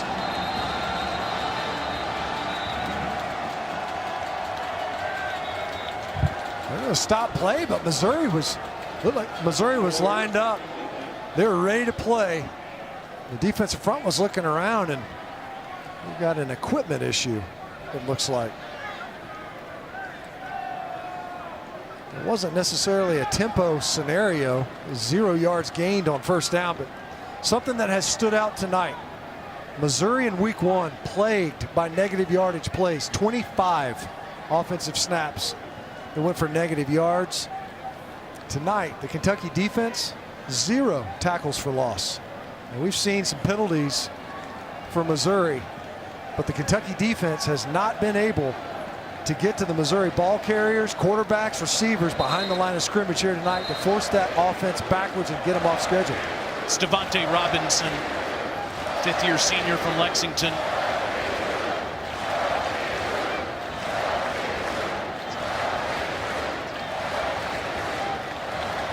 He is our hometown hero tonight. And it's brought to you by T-Mobile. Well, you see it right here at home. Bleeds blue. The guy that they say he's starting to look more like he did before his injury. A guy that's been working to fight his way back to be the player he was. You see that second longest streak of tackles, 21 straight. Leaves the field. Didn't look like a serious injury, likely cramps again.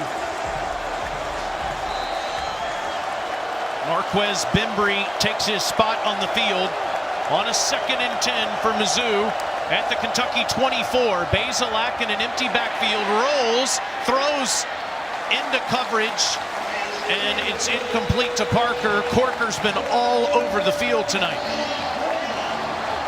Well, Wisely ended up just throwing that one away. Well covered. They motioned Beatty out again. Now, Beatty would have been covered by J.J. Weaver. A matchup they could potentially exploit later. Obviously wouldn't be comfortable in coverage.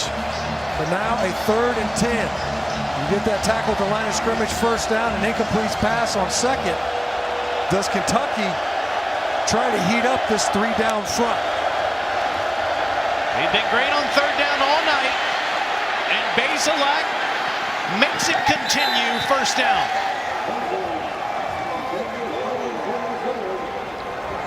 He's done it before, did it earlier.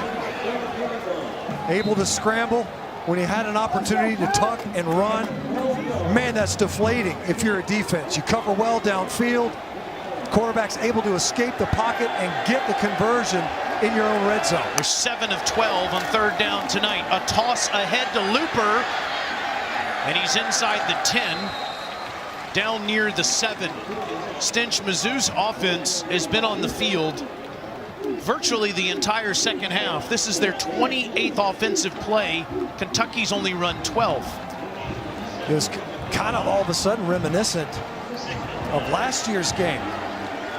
Kentucky just couldn't possess the ball, couldn't get off the field. As you see defensive coordinator Brad White straining for his defense to get a stop here. And this is the 13th play of this drive. Bazelak 2nd and 5, drifting back. End zone off the body of the intended target, Kiki Chisholm. Chisholm was offense number 1. 10-yard penalty, previous spot. Second down. Chisholm was breaking open. They ran a little mesh concept, 2 crossing patterns right over the football. Chisholm was coming open. Watch Beatty in protection. He ends up getting called for the hold. See his right hand? He turns DeAndre Square completely on his rush. That's an easy call for the officials. You got a center judge and the head referee, the white cap. They got eyes right on that play. Backing up Missouri. There's that negative yardage play. All the way back to the 17-yard line. Bazelak into pressure, and it's incomplete. It bounced off two Wildcats. Jalen Geiger could have picked it. It was Josh Paschal who had dropped into coverage and was underneath that route. Tyler Beatty had it deflect off his hands, and Geiger had a shot at an over-the-shoulder interception. He makes that catch. It's an easy touchback, as it is. 3rd and 10 plus. Kentucky looks to play coverage again with the three-man rush. Can Bazelak make them pay? Dumps it off to Beatty. Gets a block. Breaks a tackle. Goes to the goal line. Touchdown!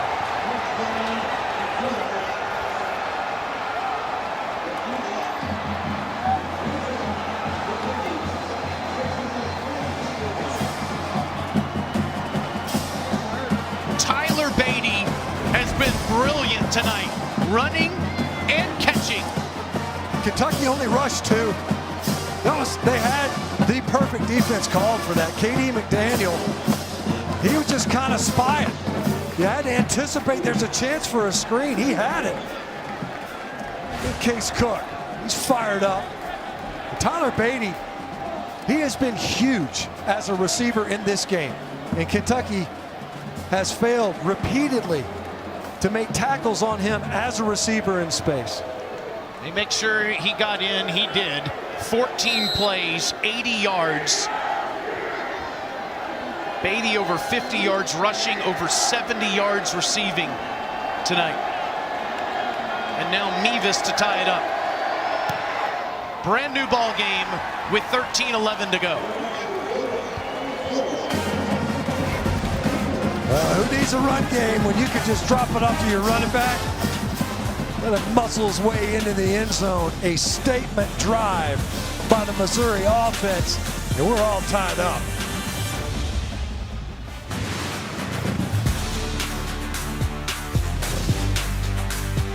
Tie game in the 4th quarter. It is time to eat like a champion.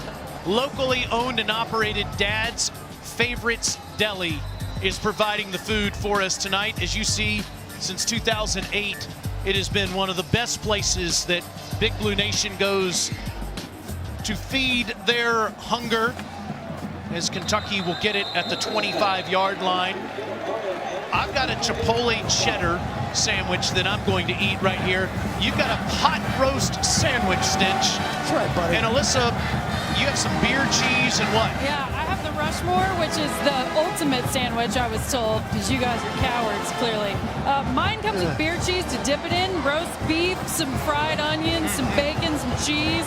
I don't know why I keep getting caught eating here in Lexington, but here we go. I love it. It's time for the second half snack. It was good. It's real good. This game has been tremendous.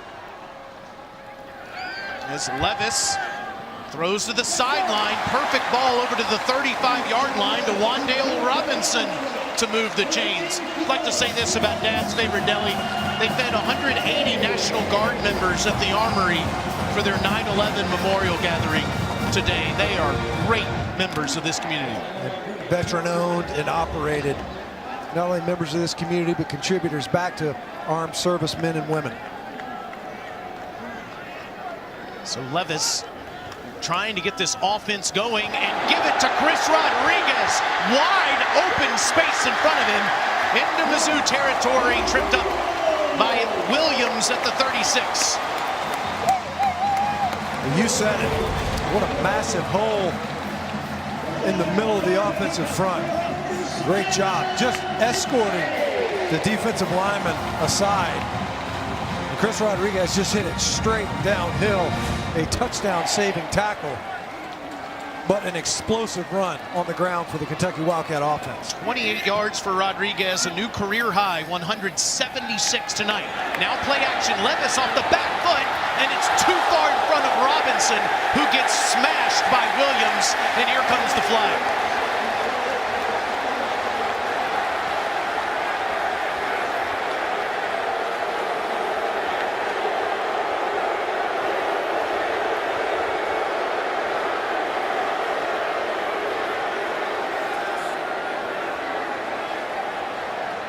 Williams, a sophomore from St. Louis. Let's listen to the call here from Ken Williamson. Personal foul, targeting defense number 4.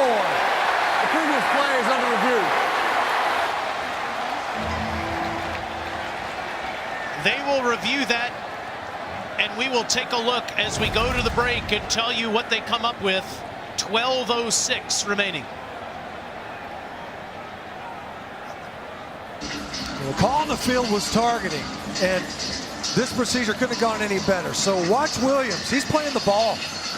He has every right to try to make that play as Wan'Dale Robinson does. He can go try to make that pick, which is exactly what he was doing. The contact, while violent, it didn't have those other indications. I mean, both of them are trying to play that ball in the air. He didn't launch, he didn't lower, he didn't duck as the defender.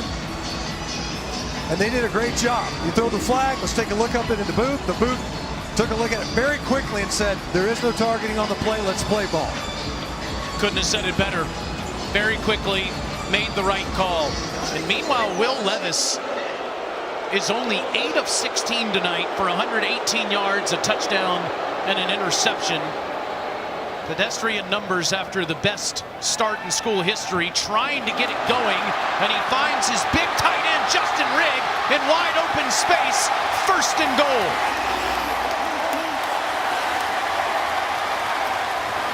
28 for the super senior. How about the escort from his big right tackle, Darian Kennard, in number 65. And look at Rigg, he just hides right behind him. Hey, let me wait for my blocker. I'll pick up another 7 yards. And did. Coaches were impressed with how Rigg played last week. A timely reception for the tight end. Setting it up at the 8 for Rodriguez. Too easy, but he drops it at the end. It's called a touchdown on the field.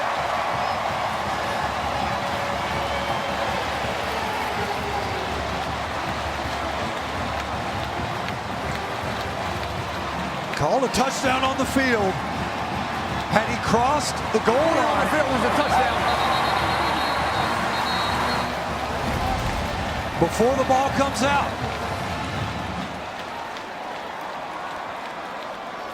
That ball is out before he crosses the goal line. Devin Nicholson helping force it.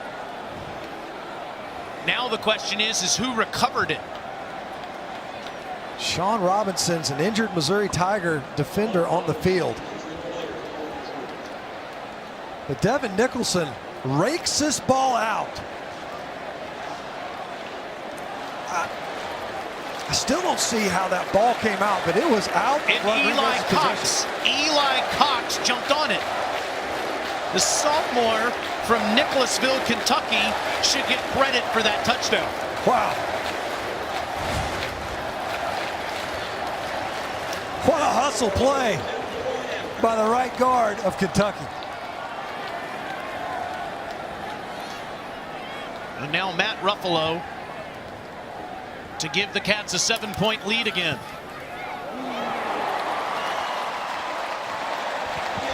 Chris Rodriguez has put the ball on the ground a couple of times tonight. His big right guard. We're going to the kicker. Defense. Penalty is declined. Result of the play. Successful try for point. His big right guard, Eli Cox, saved the day on that play. SEC Saturday Night is presented by T-Mobile, the leader in 5G, America's largest, fastest, and most reliable 5G network, and in part by Zaxby's, featuring fresh-made chicken tenders, wings, and salads. There's Eli Cox. That's an offensive lineman's dream. We don't need much. The ball comes out in the end zone. Every once in a while, we jump on the ball. Give us a score, would you? Right guard, right here in Kentucky. Great hustle play to salvage that drive, because once again, Kentucky on a Chris Rodriguez carry was staring at a potential turnover and a touchback. We already saw how that ended in the first half. You see Eli Cox congratulated by everybody on that sideline. That's why you hustle downfield. That's an offensive line coach's dream come true, guys. Hey, you want to know why you follow? You know why you finish blocks and run out plays? Because who knows? You might end up scoring a touchdown for your team in a one-possession ball game. That's Matt Stinchcomb. I'm Taylor Zarzour. Alyssa Lang on the field. It's the fourth quarter. Kentucky's up 7 on the road team, Missouri Tigers. Tyler Beatty's been terrific tonight. And Beatty gets up near the 35-yard line. They give him a first down. Nice blocking on the perimeter tonight. It's been Beatty as a receiver. As he empties the backfield, he's at the top of the screen. Bazelak rolls out to the sideline, throws it to Beatty again, and Beatty's up to the 40-yard line. On the game, Stinch, Beatty's got over 140 all-purpose yards, just about even, too, with rushing and receiving. And that's more recent. You know, the fact that he has just emerged that way. They talk about, is he a workhorse like Larry Roundtree? Yeah, he is. He's just not getting the carries. He's getting the touches in the passing game. They like that matchup. When they empty the backfield, he's got an inside linebacker out there trying to cover him in space. 2nd and 5, another quick throw. And nothing doing for Lovett, who dropped the football. Missouri keeps it.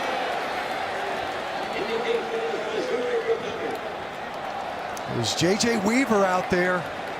It looked like he got his hand on the ball, and Lovett had that ball just hanging out. When you talk about running backs coaches, receivers coaches, 3 points of contact. See Lovett, how loose with that football, ball's out before his knee made contact. Great hustle play that time by Missouri to get possession back. It's a loss of 8. Beatty makes a man miss again. He's been doing it all night. And he's up near the 44-yard line. The first defender to Tyler Beatty, they're not going to tackle. It hadn't happened tonight. Hadn't happened yet. It's worked over and over again for the Missouri offense. We see Beatty again now. He's going to motion back into the backfield. See if they try to find him once again as Kentucky shows pressure. And Cook comes out of his stance. He thinks he was baited by the Kentucky defense.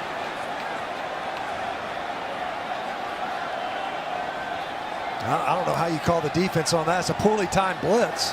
Offside, defense number 10. The movement by the defense caused the offense to react. The penalty is 5 yards. Remains 3rd down. You see Jones. You know, you could call that a couple times a game. I'm surprised that it went that way. You call it, could have been owing to the crowd noise. Interesting that it went against the defense right there. Looked like he came close to making contact with the center, Michael Maietti, but regardless, it's only 3rd and 1 now. Beatty, look at all the cat swarm. Wow. J.J. Weaver, among others, Marquand McCall, 4th down. Well, penetration right now. Right now, upfield J.J. Weaver, he's getting held. Carrington Valentine shoots from his corner spot. Look at all the blue jerseys. There's that negative yardage play, a tackle for loss for the defense. It's evaded them almost all night long. Only their 2nd tackle for loss versus the Missouri offense. Grant McInnes punting at his old school for the first time in 5 years, and Josh Ali is back instead of Wan'Dale Robinson. And that takes a friendly Missouri bounce, and it's down by a Tiger inside the 10 at the 9. This season, All-State will celebrate every field goal and extra point made by participating universities by making a donation to the university's General Scholarship Fund. Thank you, All-State. Illegal touching, kicking team. The ball will be awarded to the receivers at the spot of the touching. First down. So instead of the 9, Kentucky gets it at the 16. Incredible how dramatic these games have been in the Stoops era.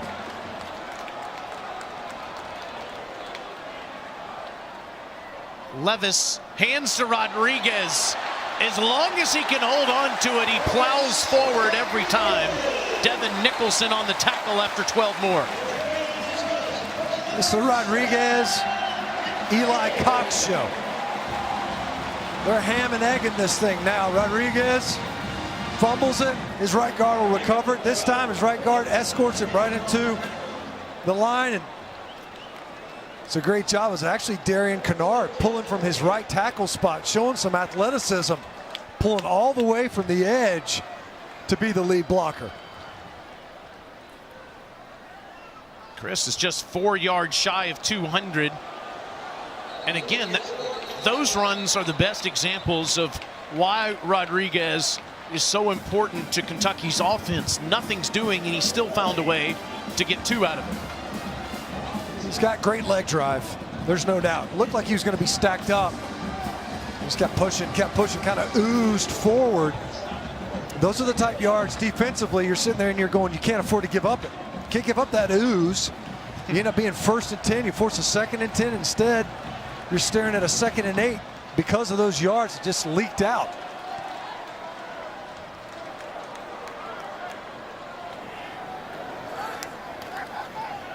Fake to Rodriguez.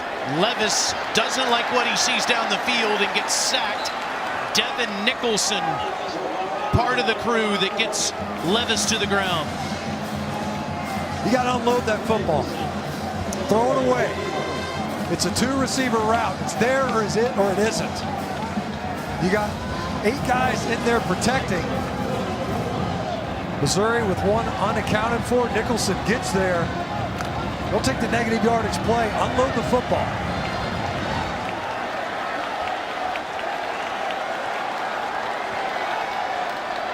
Third and 12. Empty backfield. Chris Rodriguez at the bottom of your screen. Reflects out of the backfield.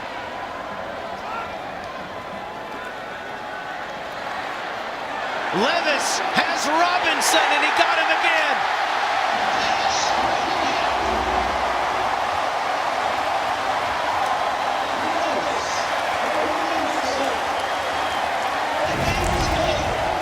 Working against Chris Abrams strain. He looked right initially, hold that safety and come back to the left side of the formations. You see the Missouri defender down.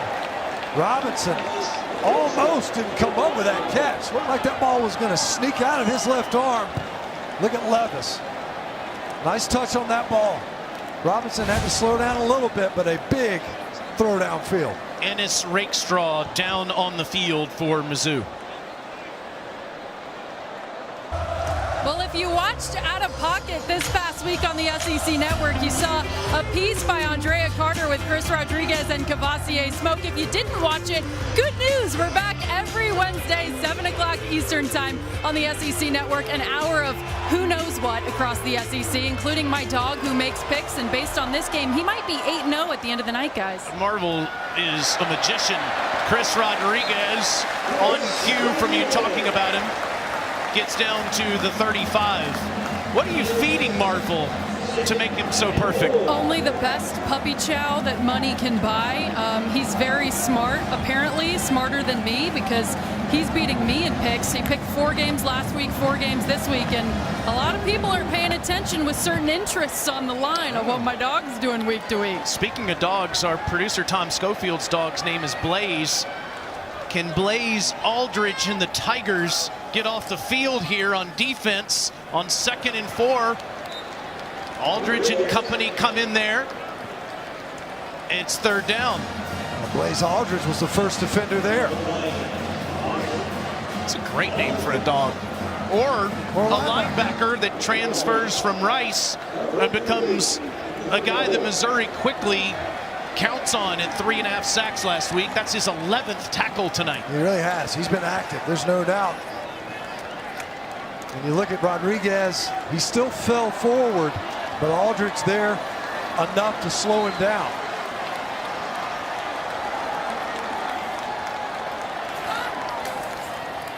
To Rodriguez, Noah fake and Levis. Look at that dive. Fakes out more than me. Aldridge gets him to the ground, but not before another first down. Rodriguez really sold it right here. Watch him roll over the ball and sell it. All the defenders other than Aldridge. I mean, that's like a pool belly flop that Levis has done 3 or 4 times tonight. Looks painful, man. You land on the football, you're not coming up with any air, that's for sure. Just barely tripped up right there by Aldridge. Only 3:55 to go. Mizzou has 2 timeouts. Rodriguez doesn't get much. Here's Chris Turner.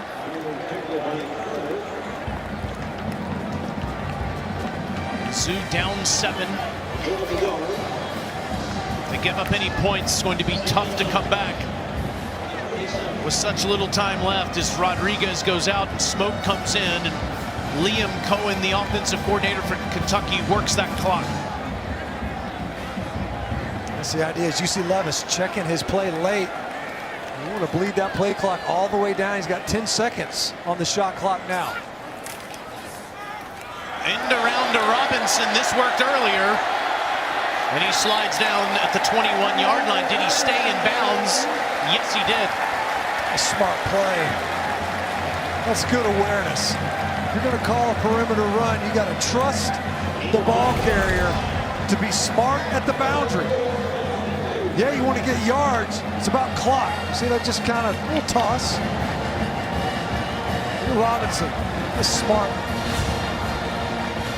There's Liam Cohen, the play caller, new offensive coordinator here at Kentucky.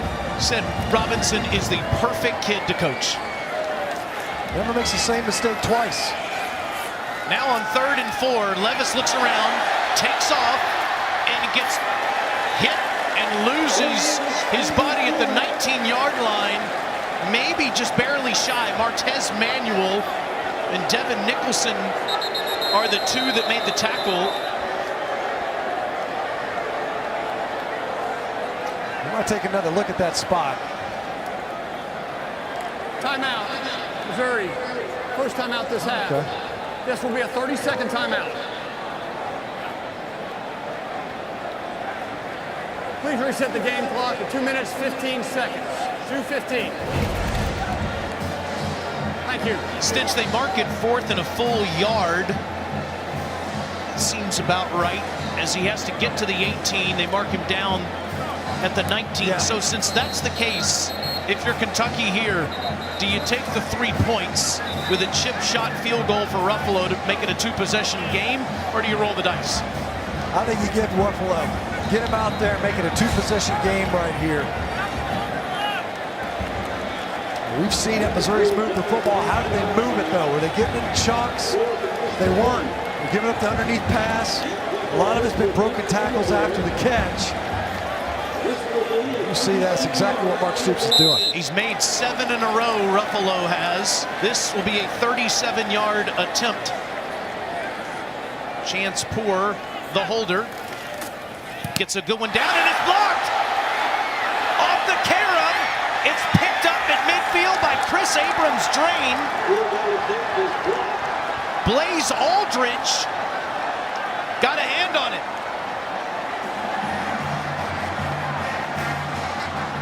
Look at Drake. He's got his quarterback right there. Oh, Blaze Aldridge just runs right between Kenneth Horsey and Darian Kennard. Unreal. That wasn't running around the edge. He came right up the middle just about. Takes it right off of Ruffalo's foot. And now you say, it looks like Abrams-Drain might be nicked. So here you are with half a football field to defend in a one-possession game.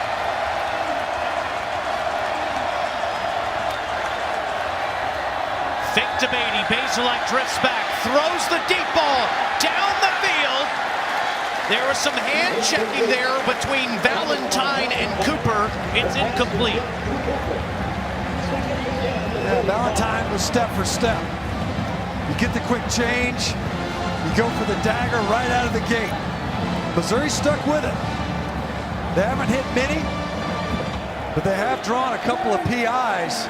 But can you catch them with the big momentum shift? Instead, Valentine did a good job of staying in phase. Bazelak, nice pass to the sideline to Dove. First down, Mizzou in Wildcats territory. Plenty of time, 2 timeouts to play with. And what Kentucky's MO has been, they don't give shots up over top, but they've been allowed the receivers in front of them. Bazelak throws it at the feet of Dove. Bazelak's, yeah, he kind of, when he let go of that football, I don't know if it was his throwing motion, but he immediately kind of grabbed his lower back. Watch it right here. On the hitch. Well, he hitches it first, wanted to let go of it. This is 50th pass attempt. Might just be fatigue. It's a career high. Brad White, the defensive coordinator for Kentucky, trying to get his Wildcats to make a stand. 2nd and 10. Bazelak to the sideline, and it's caught by Barrett Bannister, the 5th-year senior from Arkansas. It'll be 3rd and short. Another empty backfield that time. Bannister, sure-handed receiver. As you see now, so they sub back in. Let's see if they can't get the crowd to have a factor. As you see Tyler Beatty substitute back into the football game. We've seen repeatedly that Beatty is just outside, motions back into the backfield. He's been a great receiver all night. Bazelak doesn't see it coming, and down he goes, J.J. Weaver.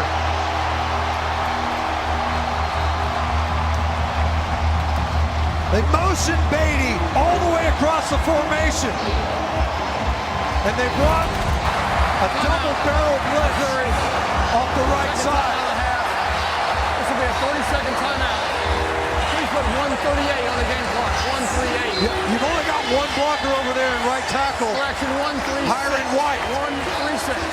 He picks up DeAndre Square. Weaver runs free. Bazelak has been hobbled on this drive. Thank you. 1:36 to go, 4th and 13.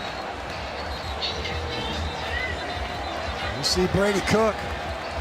He's warming up because Bazelak, he's not just limping. He is taking all the weight. Look at it.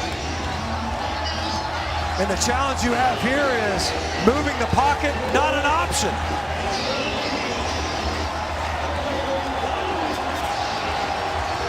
Dawson Downing is on the field back there with Bazelak. It's 4th and 13. Everyone in Lexington is on their feet.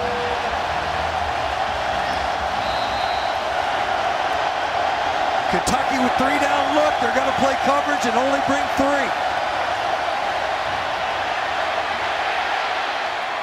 Off the hands of Lovett. Turnover on downs. Carrington Valentine helped break it up.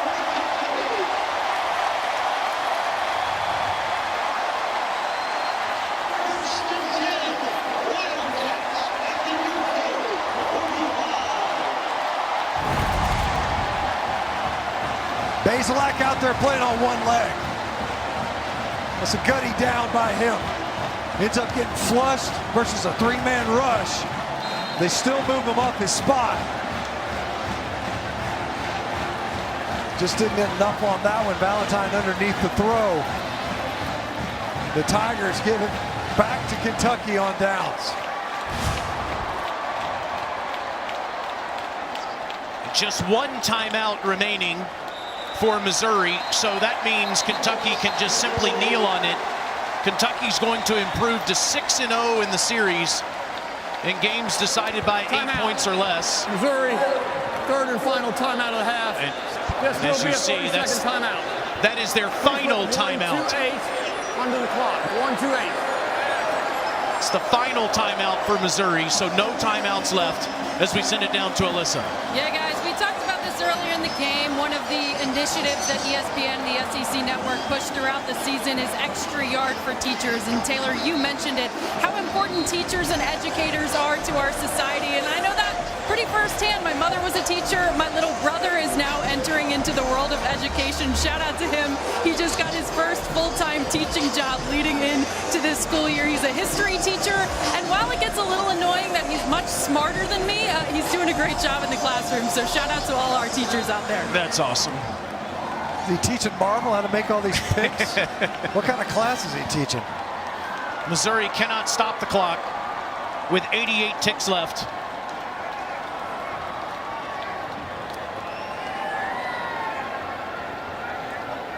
Kentucky is going to move to 2-0 on the season and improve to 8-4 in this great series with Missouri.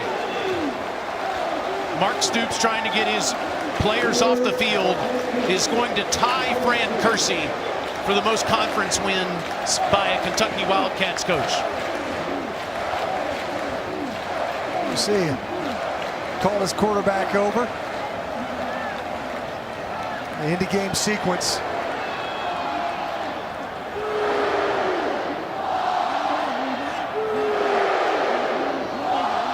And Stoops does it in his 101st game as a head coach, the most by anyone in program history.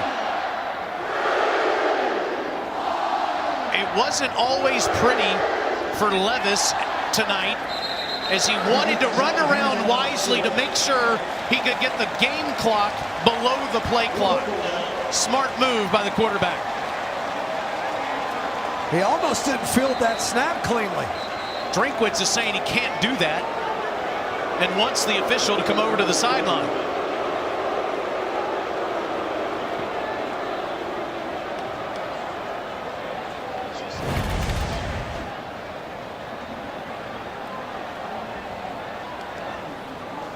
That's what Mark Stoops and Liam Cohen said.